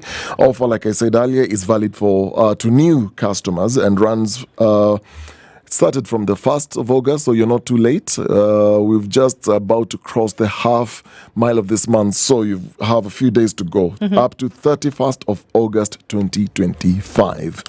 Feels good to be home with Safaricom Home Fiber. It does indeed. And our friends at Standard Chartered are reminding us that wealth isn't just about what you earn or invest, it's what you pass on. And for many high net worth individuals, legacy and values matter just as much as capital. At Standard Chartered Priority Banking, they go beyond the numbers. Their team helps you with estate planning, ensuring your wealth transfers seamlessly while also preserving the values you hold dear. In a world that's constantly shifting economically, politically, even tax-wise, adapting to change is crucial. And with Standard Chartered, you are not reacting. You are actually prepared. This is about more than just financial success. It's about sustained intentional wealth. So you can actually start your journey. You can start it today. What you need to do is email wealth.ke@sc.com. That's wealth.ke@sc.com. Because if not now, then when? Now is your time for wealth. And today we are going into a conversation around one of the issues that we saw come into the limelight, has been in the limelight for a very long time. Our Justice Thursday conversation today is around compensation for victims of protests, all the way back from 2017, and some would argue even before that, when we saw things that around post-election violence that happened. But let's come into that conversation this hour. Joining us is Mutemi Wakiyama, who is an activist known to all of us all and has been here and has been in the spaces for a very long time and continues with that. Good morning, Mutemi. Good morning, Good morning, Dennis. Morning, Mutuma. Good morning, Busana. Also joining us is Elias Mutuma, who is an advocate of the High Court and is also here in the studio with us today. Good morning to you both. Morning to you, Ndu, and morning to you, Dennis. Morning. Pleasure to meet you all. Karibu. Thank you. We're going to welcome you to the studio with today's proverb. Of course, we would love to get your interpretation of it as we get into this conversation. And we are in Botswana this morning, rather this week, and the Tswana people have said this thing. Particularly, you may have heard it before in terms of in other cultures and other traditions, but this is what it says. The child who is not embraced by the village will burn it down to feel its warmth. The child who is not embraced by the village will burn it down to feel its warmth. We'll start with you, Mutemi. That's a very appropriate proverb for this conversation, because what you're looking at is issues of self-esteem, issues of not belonging, issues of looking for love in the wrong way, And that's something that Kenya has been struggling with. We've seen young people being charged with terrorism, not because they are terrorists, but because they've disturbed somebody. And that somebody who has been disturbed, who thought they'd have peace until 2027 as maybe as president, are now burning down the village that they are in. Because if I'm going down, then I'm going down with all of you. Wow. I think that's my interpretation. An interesting one for sure. You can never be wrong on interpretation, which is based on opinion, that's for sure. And what about you, Wakili? Thank you. I agree with my brother here. I think what our brothers and sisters down south of Africa, Botswana, are saying is an acknowledgement that human beings are social beings who have a sense of belonging, who crave for attention and care and recognition. And when that misses from the very people that they're entitled from, then they find a way of venting, and that venting can come in form of revenge. And therefore, it's important from the very beginning to give people a sense of belonging, to feel at home, to feel welcome, to feel recognized. That's my interpretation. There you go. Thank you. Thank you so much for sharing those with us. Let's look into some of these issues, and we'd like to get a background that we did hear, and it's coming from the courts to an extent, that because of petitions that were sent out, because of constant lobbying, continued activism, now that we hear that there is a demand for, but now there is an order given that compensation must then be given for folks who were killed, maimed, tortured, all sorts of things as a result of protests that have taken place, not just 2024, 2025, but as far back as 2017. Museme, can you give us a background for some of these? I really don't think, I know victims, ODM, and the victims of the protests that have been led by ODM, there's been conversations around compensation. And I guess that's why even the terms of this proposed compensation is up to 2017 because of the protests that happened then and the protests that happened in 2023. But it's been more than calls for compensation. And part of the reasons why a number of people are very uncomfortable with these proposals is that what people have been asking for is reparations, not really compensation. Okay. And I'd like to pass my condolences to the families of all Kenyans who have lost their lives, to sympathize with the Kenyans who have been maimed, not since 2017. I mean, this has happened since, I guess, Kenya became a colony. We have people in northern Kenya who are brutalized, the famous Wagala massacre. I'm just mentioning that because it's in the public domain. We have all this captured in the Ndongo and the TGRC reports, whereby it's been documented of Kenyans who've been displaced, whether it's on their land or people who have died. It's alleged that over 5,000 people died in Wagana.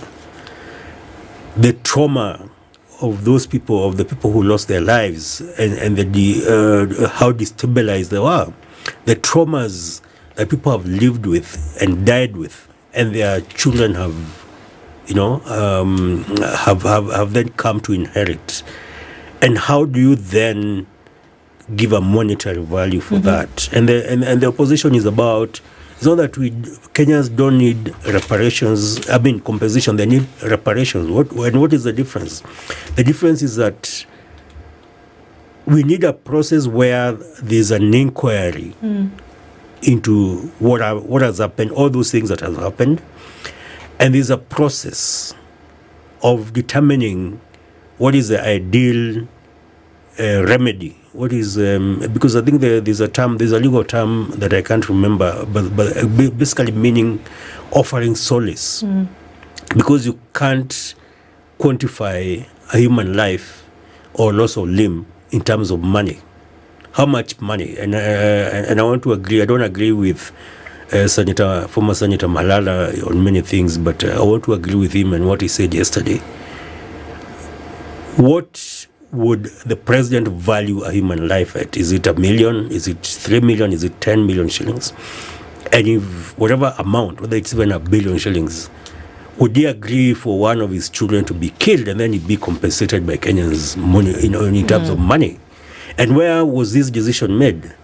What was the competitive process that even appointed Makau Mutua? Was there a cabinet meeting that made resolutions? Was there a parliamentary inquiry or process?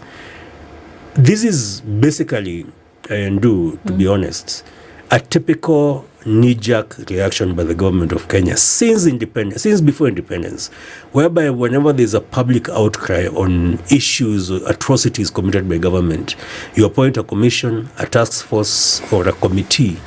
But basically, the mandate of that committee is not the stated mandate. Its work is to pacify the public and then to cover up whatever it is, to show that there's a process going on. But since that process is not grounded on any legal basis, on any institutional basis, these are committee within the AG's office around victims' compensation. Why is it not the one that is undertaking this? Why is it that it's a roadside declaration by the president? Why is the Ministry of Justice, in all this? Where are all these other government, the Kenya National Commission on Human Rights, all these government institutions that deal with reparations? Who has been arrested for shooting people? And how can we trust the person who said shoot to kill and later on said shoot their legs, to then tell us now, after killing us, that they can compensate? What kind of country is that? So is it his idea to come up with this compensation? First of all, let's look at a little bit in terms of information. He's called the principal coordinator of the State Intervention and Compensation Framework. That's Dr. Mutua. Professor, right? And he's clarified that the government will compensate victims of protests and riots that occurred between January 2017 and July 1st, 2025. Professor Makau Mutua, who also serves as the advisor on constitutional affairs, was responding to statements by opposition leaders Kalonzo Musyoka and Eugene Wamalwa, who dismissed the government initiative as unrealistic, something similar to what you're saying, Mutemi. He defended President Ruto and his broad-based co-principal Raila Odinga, saying they were only doing the right and noble thing for the victims, their families and their loved ones. Raila Odinga had led numerous protests between 2005 and 2005, and 2023, often issuing what he termed irreducible minimums that the government had to meet. These protests typically subsided once consensus was reached to form ad hoc committees tasked with developing legislative frameworks. Now, the question is, look, as uncouth as it sounds, once one is dead, they're dead. There's very little that you, in fact, if nothing, save for a miracle, do to bring them back. So whether this compensation is genuine in its intent or in its action then starts to be the question that we're asking. Eugene Wamalwa and Kalonzo Musyoka have said no, this is just something to placate the people for now. It's not real. But if there's money that's actually coming out to then sort out the families, at least something to say sorry, is it welcome, or should it now be turned back and said this is not genuine? Wakili? Thank you, Ndu.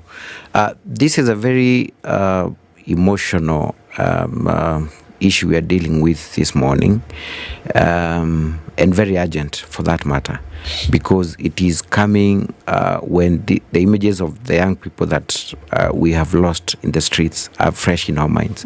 I mean, the last 2 or 3 weeks, you would watch news and you'd be saddened and depressed by, you seeing people mourning in funerals, and so it's something very emotional. So to the extent that the government now he's seen to acknowledge that something happened is something positive. We cannot really say that it's not a plus. It's a plus to the extent that there is an attempt to acknowledge that the state was responsible, and this comes after a series of denials from government officials, praising police for the good work they have done. So to the extent that there is a form of recognition and acknowledgement, I want to say it's something that is positive. Mm-hmm. Is it enough? Is it timely? I think those are the questions that we should be dealing with. One is that when I look at the presidential proclamation that was pronounced on 8th of August, it doesn't tell us what legal framework it is anchored on. It's just a presidential proclamation. So what is the legal framework that is anchored on? We need to understand that. Secondly, what is the criteria of limiting the victims to 2017 to June 2025? We most certainly may witness future violations from police.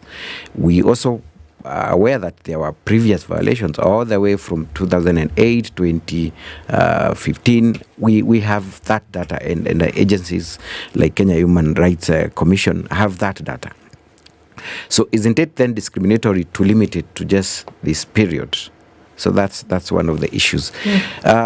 Thirdly, is the fact that this is a framework, or rather plan, that is domiciled with the Office of the President and Ministry of Interior and Treasury, and which was the other department. So it is a government affair, so to speak. The same government that is acknowledging that we violated your rights and therefore we need to compensate. I feel like there was need to broaden the scope of this framework to include independent bodies other than just government, because how do you trust the same government? Because the Minister of Interior, in essence, is in charge of the police. So how do we identify victims? How do we verify their claims?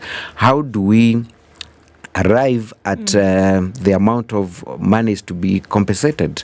How much, like my brother is asking, how much is enough for a death? How much is enough for someone who has been left incapacitated because they've lost their limbs or some other vital organ? So who takes up that role of assessing the damages and determining this is what you get and what this is not what you get? So I think there needed to be very clear guidelines involving a lot of stakeholders. That's the only way people would feel that it's genuine and it's sufficient. It's interesting. I'm reading Professor Makau Mutua's defense of this compensation plan or initiative by the president, and he compares it to South Africa's Truth and Reconciliation Commission. And I quote him, he says, "Transitional justice is a global concept. We are pursuing a structured framework to ensure accountability and fair compensation for victims." And this is the tail end. The focus is on the tail end. We need to compensate. So it's the figures that we need then to dish out to the victims. But I'm looking at the same comparison to the Truth and Reconciliation Commission that was created in South Africa. And it actually states that it was created through a clear legal framework. That was established under the Promotion of National Unity and Reconciliation Act number 34 of 1995. And the act was passed by Parliament to provide that legal basis then to beyond having the mandate and objectives, then to create a structure. And what I find interesting is the Act legally created 3 committees within that structure. So one was to focus on human rights violations. It was a committee by itself that was then going to investigate the abuses and collecting testimonies. The second thing was amnesty, an amnesty committee that then decided on amnesty applications based on the Act's criteria. Then the third and the last one was reparations that Mtemi, you're mentioning, and rehabilitation committees, which then recommended reparations and rehabilitation measures for victims because they're those who've been affected by everything that went on. Are we then saying what is being proposed here is a clear shortcut to the comparison that established the Truth and Reconciliation Commission in South Africa? I'll start with you, Mutemi. I think that background is it's a very good basis actually to have this conversation, and because it's not just the South African process. Based on that South African process, Kenya actually did have a Truth and Justice, the TJRC commission, that then was established by law, Parliament, and there were all those clear processes that were set out, and that actually would be the basis on which should the president and his government be genuine around this, and especially because of the issues of trust that have been raised, then you would need such a process whereby people's representatives, Parliament, are involved. The people themselves, we have a constitution that calls for public participation in decision making around such things, are involved. Then one of the biggest things we've lost is trust. One of the crisis we're having in this country is a crisis of trust, and Kenyans' trust in government. Such ad hoc pronouncements whereby you don't even know the process that you've just mentioned, a huge title in terms of Professor Makau Mutua. Yes. When was that job created? Okay. When was it advertised? Why? What process did it go through to be hired to be that person who leads that committee? I mean, that ad hoc committee. So the fact that this is being done by proclamation without any legal basis, any judicial process being put in place, because we know a judicial process would then have mechanisms to decide, to even set figures in terms of compensation, which is about money, but also other processes in terms of offering solace. As you said, yes, you can give money, even $1 billion, but how do you compensate a parent for a child, a 12-year-old child who's shot while they're watching TV? How do you, and I remember watching a clip of the mother of that child that you're talking about, saying there's no amount of money that can compensate them for that. What about the kids that child would have had? What about the grandchildren that child would have had? What about that whole loss to society? What about the trauma? And it's not just the people who have been shot who are dead. You asked about once you're dead, yes. What about these young people, some under 18, some 18, 19, 20, who are right now in prison? I think there are over 90 young Kenyans who are in prison just because they exercise their right to protest. They are in prison charged with terrorism. Some have not even been brought before court. They are just in committee and other maximum prisons. What does that do to them and their lives going forward in terms of the fact that they have a record? Their fingerprints were taken by DCI. They've been charged with terrorism, which means they are now under a terrorist watch, which is a global crime. Even if they decided to take up these schemes of going to work in the Gulf, how would they get passports with the once you're suspected of being a terrorist? And how do you compensate that, even monetarily? How do you compensate that trauma, that loss of opportunity, that reputation damage? So those questions are real questions, because you ask then how can compensation come through? And even if you ask then what is commensurate, what is enough to then be able to speak for a life or for a permanent injury. So the thing is, though, it is not just us in this room thinking those thoughts. So one must ask, if those thoughts are very clear and center of this discussion, the people who arrived at this compensatory mechanism, we would have to ask whether it's genuine in its nature and its makeup, because then these questions would have to come into all of this. What is enough? How do we say that a 12-year-old child who's watching TV in the security of her parents' home and then gets shot as a result of this, how do we say 100,000 shillings is enough? How do we say 1 million is enough? How do we say 100 million is enough?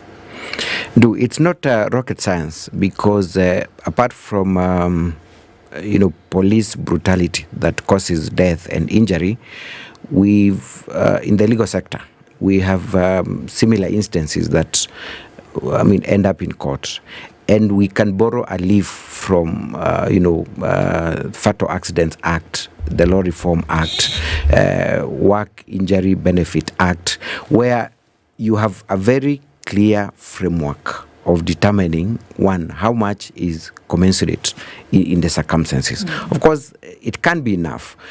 For instance, when you get injured in the course of your employment, in scope of your employment, certain factors have to be put into consideration. For instance, your age. Number 2, your earnings. Number 3, the level of incapacitation, the degree and extent of injury. A medical report from a professional who will say, as a result of this injury, this is what is commensurate for this injury. And therefore, you cannot have one blanket figure for injuries and say, for any injury, it's 100,000. For any death, it's 400,000. It can't work. We must then do things right. One is to establish a compensation fund. Let us know, where is that fund anchored? Where is it coming from? Is it annual? Is it a one-off? 2, who is in charge of victim identification and verification? How do victims get to report about this? Because as we speak, we do not even know. There's even a disparity on how many people were injured, how many people we lost. So can we begin from there, establishing who will be in charge of identifying how many people were injured, who was in charge? And I'm saying this because we've watched the inquest, the public inquest that are ongoing in respect of the death of Rex Masai, the disappearance of Brian Othiambo. We've all seen that. And it's quite unfortunate that a mother who has lost a child is taken through a process of then sort of proving that the death of Rex Masai occurred because he was shot by a police officer. To the extent that bring the bullet, an officer who was caught on camera doing it denies. So then who has the burden of proof? Okay, those are some of the things that we needed a legal framework on.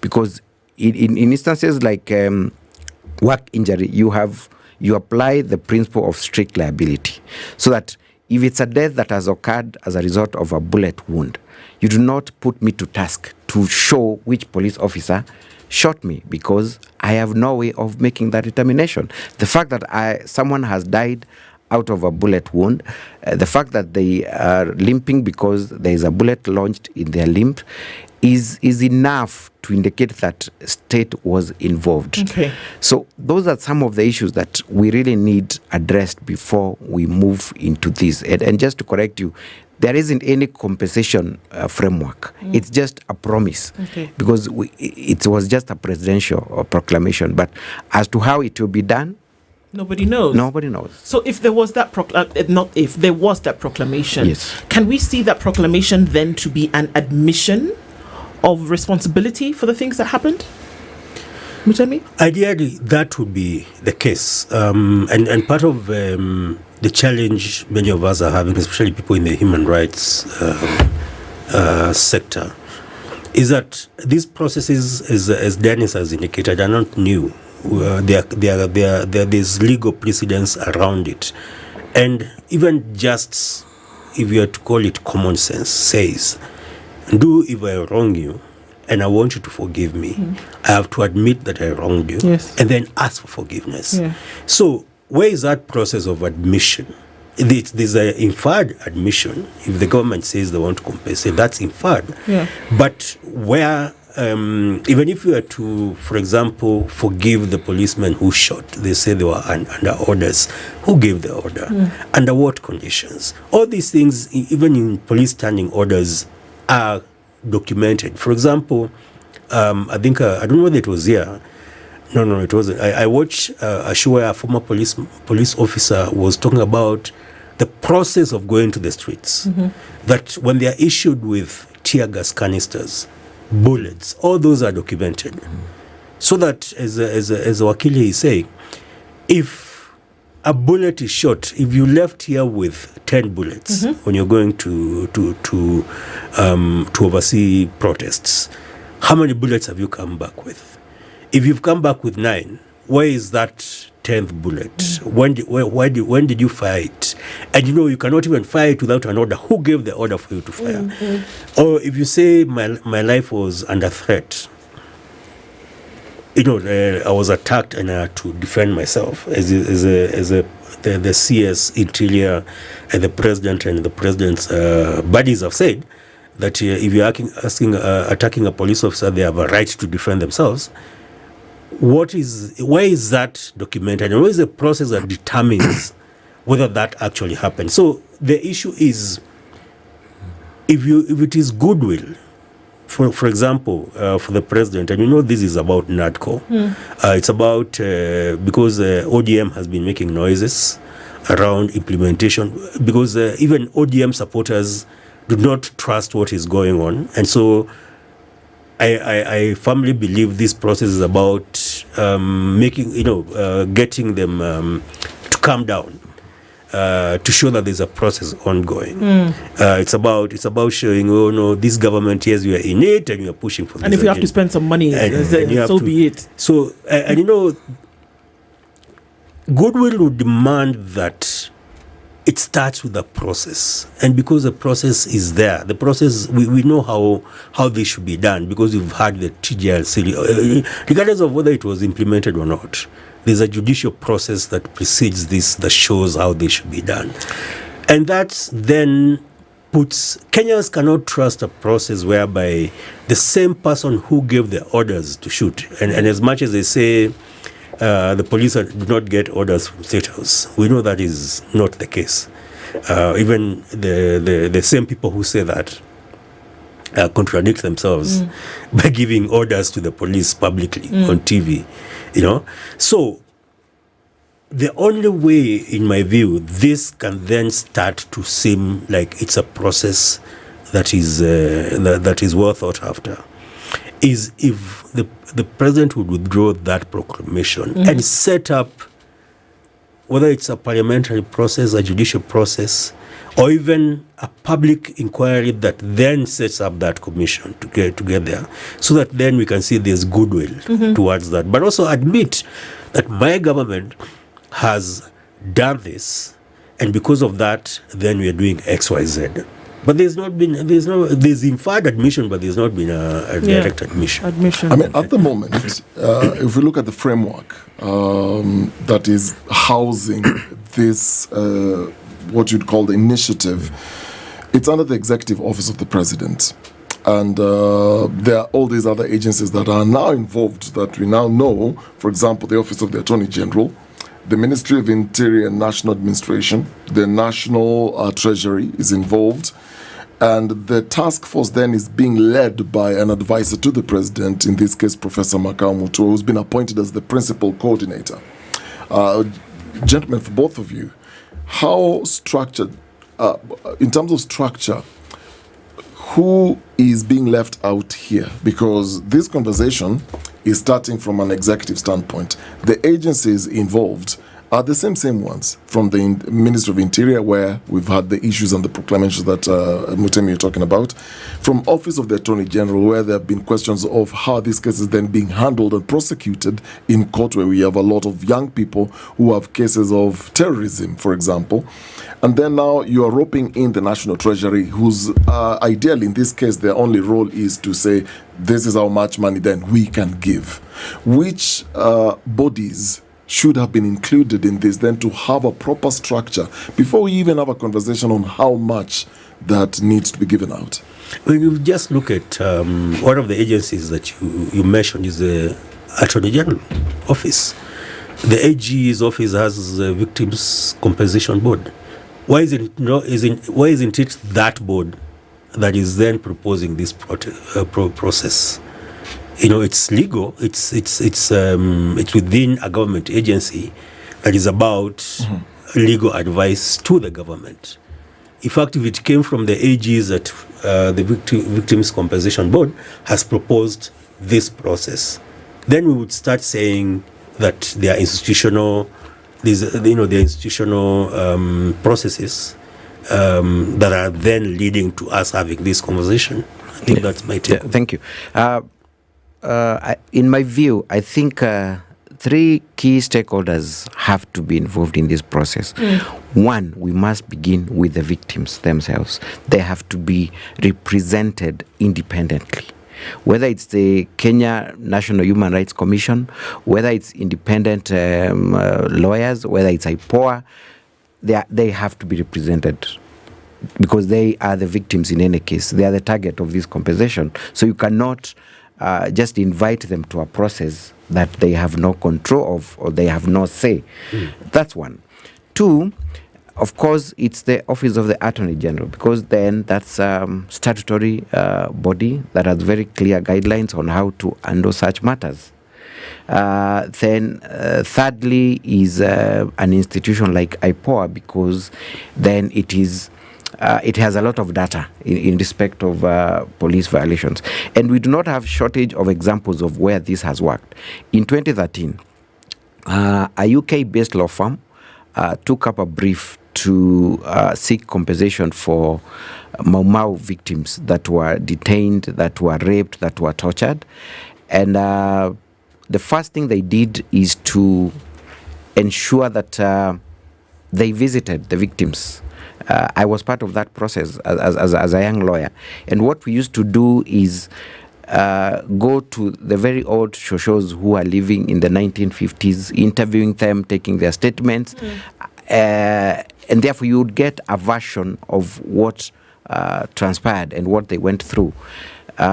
Secondly is that there was a requirement for the UK government to publicly and officially acknowledge the injustice. In fact, I remember the Prime Minister of UK went to Parliament and made that announcement that we acknowledge that our government was at fault. It was not right to detain, it was not right to have our soldiers raped, it was not right to torture. So that's a formal acknowledgement. 2 is that he offered a public apology to the victims and to the Kenyan government. And just to cement that, there's a monument that is at Uhuru Park as we speak, speaking of that very fact that the UK government has taken up responsibility and apologized. So just to answer your question then, we cannot have this compensation plan solely run from the office of the president. Other stakeholders must be involved, beginning with the victims. Yes. So how would it work when we look at other compensatory plans that have been made in different parts after areas of conflict and things like this? How would it work? And I guess this, what it would do is then point back to the genuineness of this, that how then you can be sure, if you had all of these things that we're talking about put in place, then you can say, okay, somebody is actually invested in making sure that this happens. But if it is a political proclamation, surely the president would understand the ramifications of this, would understand, not necessarily act. So what would be, from a legal point of view, also, when the president says something like this, whereby there's the political play that could be there's the political aspect that could be at play here, but then there's also the fact that these words drop and that there are people who are hanging on to every word that you speak, whereas you cannot bring back the dead, but that if there's something that would, how would he not understand that when you say something like this, that there are people who hang on those words and then they expect that you do the next thing, waiting for this penny to drop? What would be the next thing? And would he not understand the ramifications of what he says, knowing full well that there are people who are waiting to hear from him? Because like you said, you don't just say and it happens. Certain things have to put in place. Like my brother is saying, we already have a department under the Office of the Attorney General that is in charge of victim compensation. That's the beginning point. If then it is established that this department is not adequate enough to attend to this issue because maybe of its magnitude, then why not propose a piece of legislation that Parliament would pass to create a fund, to create a body, and to create a clear roadmap, including things to deal with delays, because again, we might go through this, but then delays in terms of actual release of funds becomes an issue. And I'll give an example. I have been involved in instances where we go to court in respect of a victim who has been either shot. And let me give a very live example. In 2016, a young girl was shot while participating in games in Migori by a stray bullet from a prison warden who was in hot pursuit of an escapee from Migori prison. And her eye was gouged out. That was in 2016. I was given the brief, went to court, secured compensation for the girl from the chief magistrate, a reasonable compensation. The state appealed against that award. We went to the High Court. Judgment was delivered in 2019 in the High Court, which slashed that amount by almost half. And the AG has given the go ahead and compensate that victim. To date, almost 9-10 years later, we are yet to get that compensation. The AG has already acknowledged, the court has already pronounced itself on it, the Solicitor General has given an advisory, go ahead and pay. Simply, there is no money to pay. How much was this award? The initial award from the Chief Magistrate was 14 million. They appealed. When we went to the High Court, it was slashed to around 7 million. Surely, that is an amount that the government can afford. But then, how do you ensure that that happens if you do not have a very clear framework that says this will be the consequences of not dispensing this money within the prescribed time? So that's why we need a very clear framework, not just proclamations. And that's where the problem is, because for the longest time, I've been around this field for 20 years.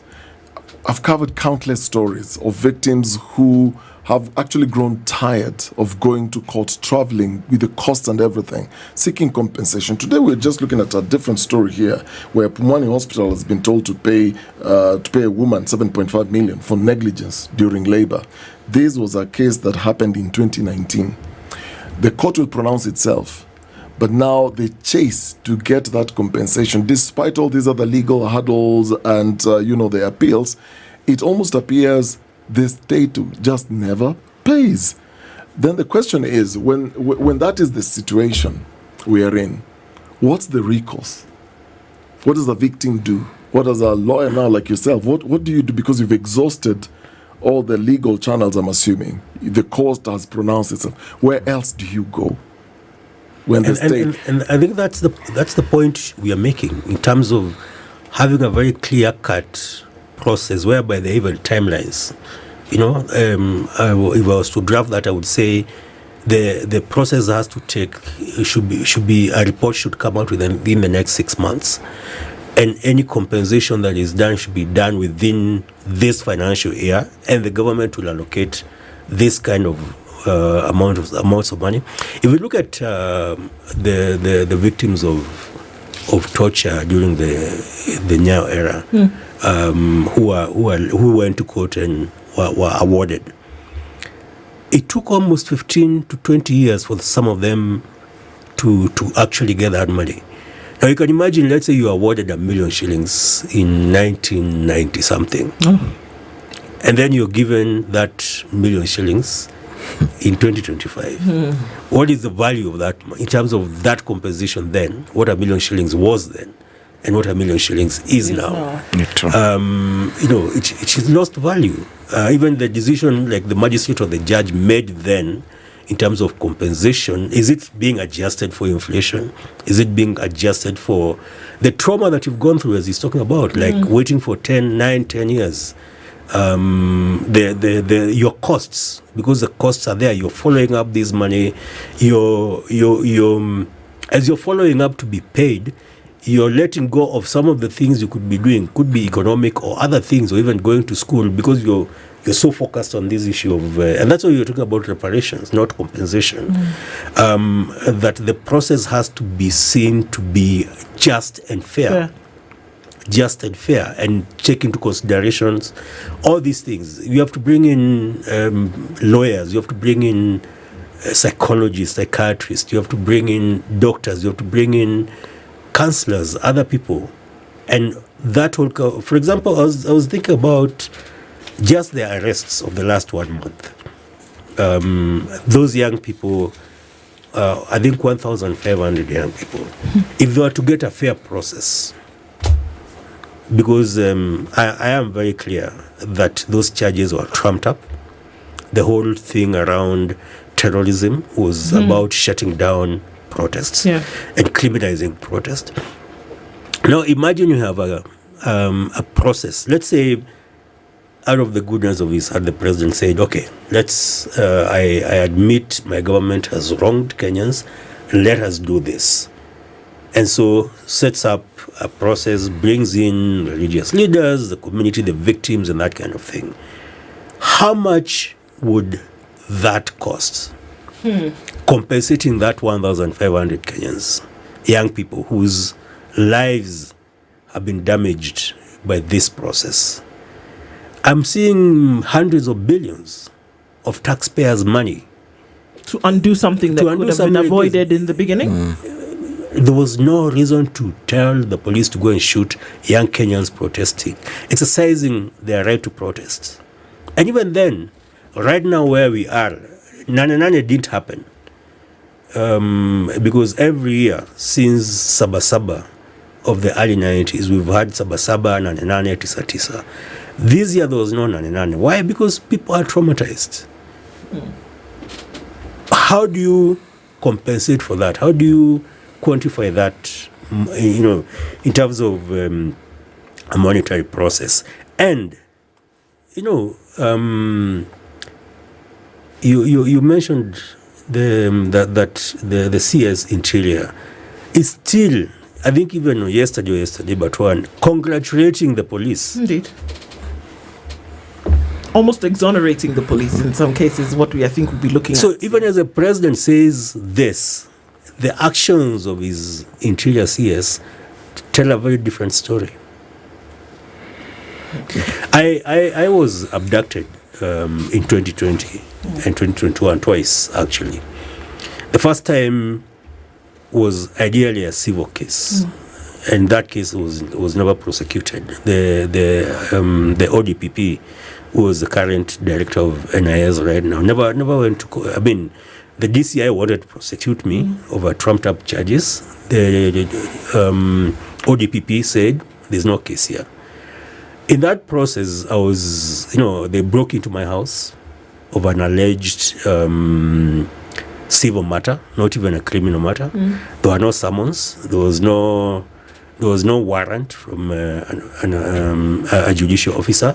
I went to court in 2021. Up to now, that case has never been heard. It still goes through mentions. It's been dragging through court. I would want to ask, though, what would be the rationale for making such a proclamation without the intent or without the proper structure to then see any kind of payout? Look, even if it was that you have now established that there were 10,000 people who are in need of compensation and that you were going to give them a shilling each, whatever the case may be, what would be the need of making such an announcement without the clear intent? Because for what we've established already over the last hour, that intent will be shown by if you had used the offices. Do they have a notice? Do they have orders? Do they have a set up metrics to say do this? What would be the point of making such an order if you didn't have the intent to bring it to life? Let's give the president the benefit of doubt and assume that it is out of his the goodness of his heart and that he means well, and therefore we can't then assume that there is any ill will or any ill motive around it. Of course, everyone is entitled to a different opinion. What I can give is recommendations to the president and Professor Makau Mutua. One, establish a very clear guidelines and framework that has to be anchored in our laws. Because then if it is anchored in our laws, then we are safe. That framework should have a compensation fund that is independent from government, where the person in charge is someone other than Treasury. Let us have budgetary allocations. Let's set aside and say, this is the money, 10 billion, 20 billion, this is the money. Then let key stakeholders begin the process of identification and verification of victims.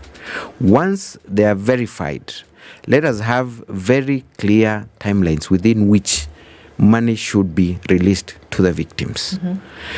But before we do that, let us have an official acknowledgement from government through either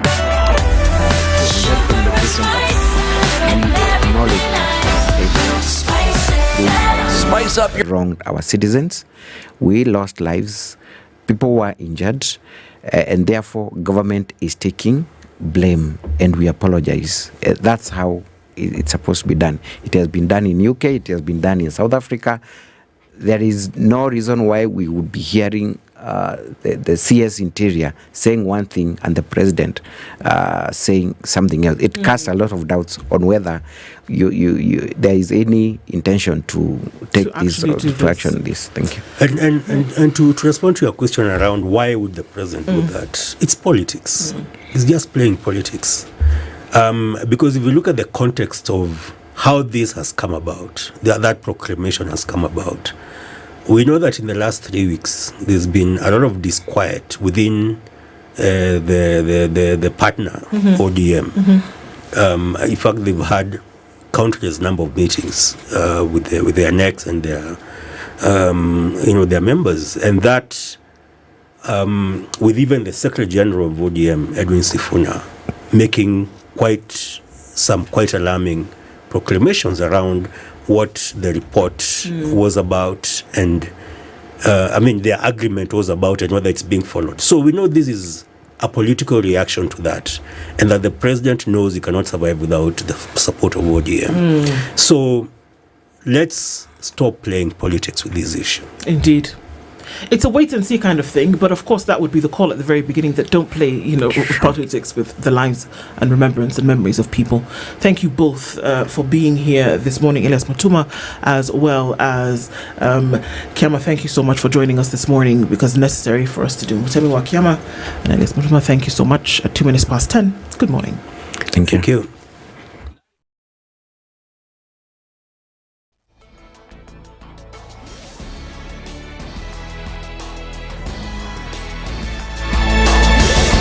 Good morning, this is the News Wire. I'm Lau Ubaga. Former Deputy President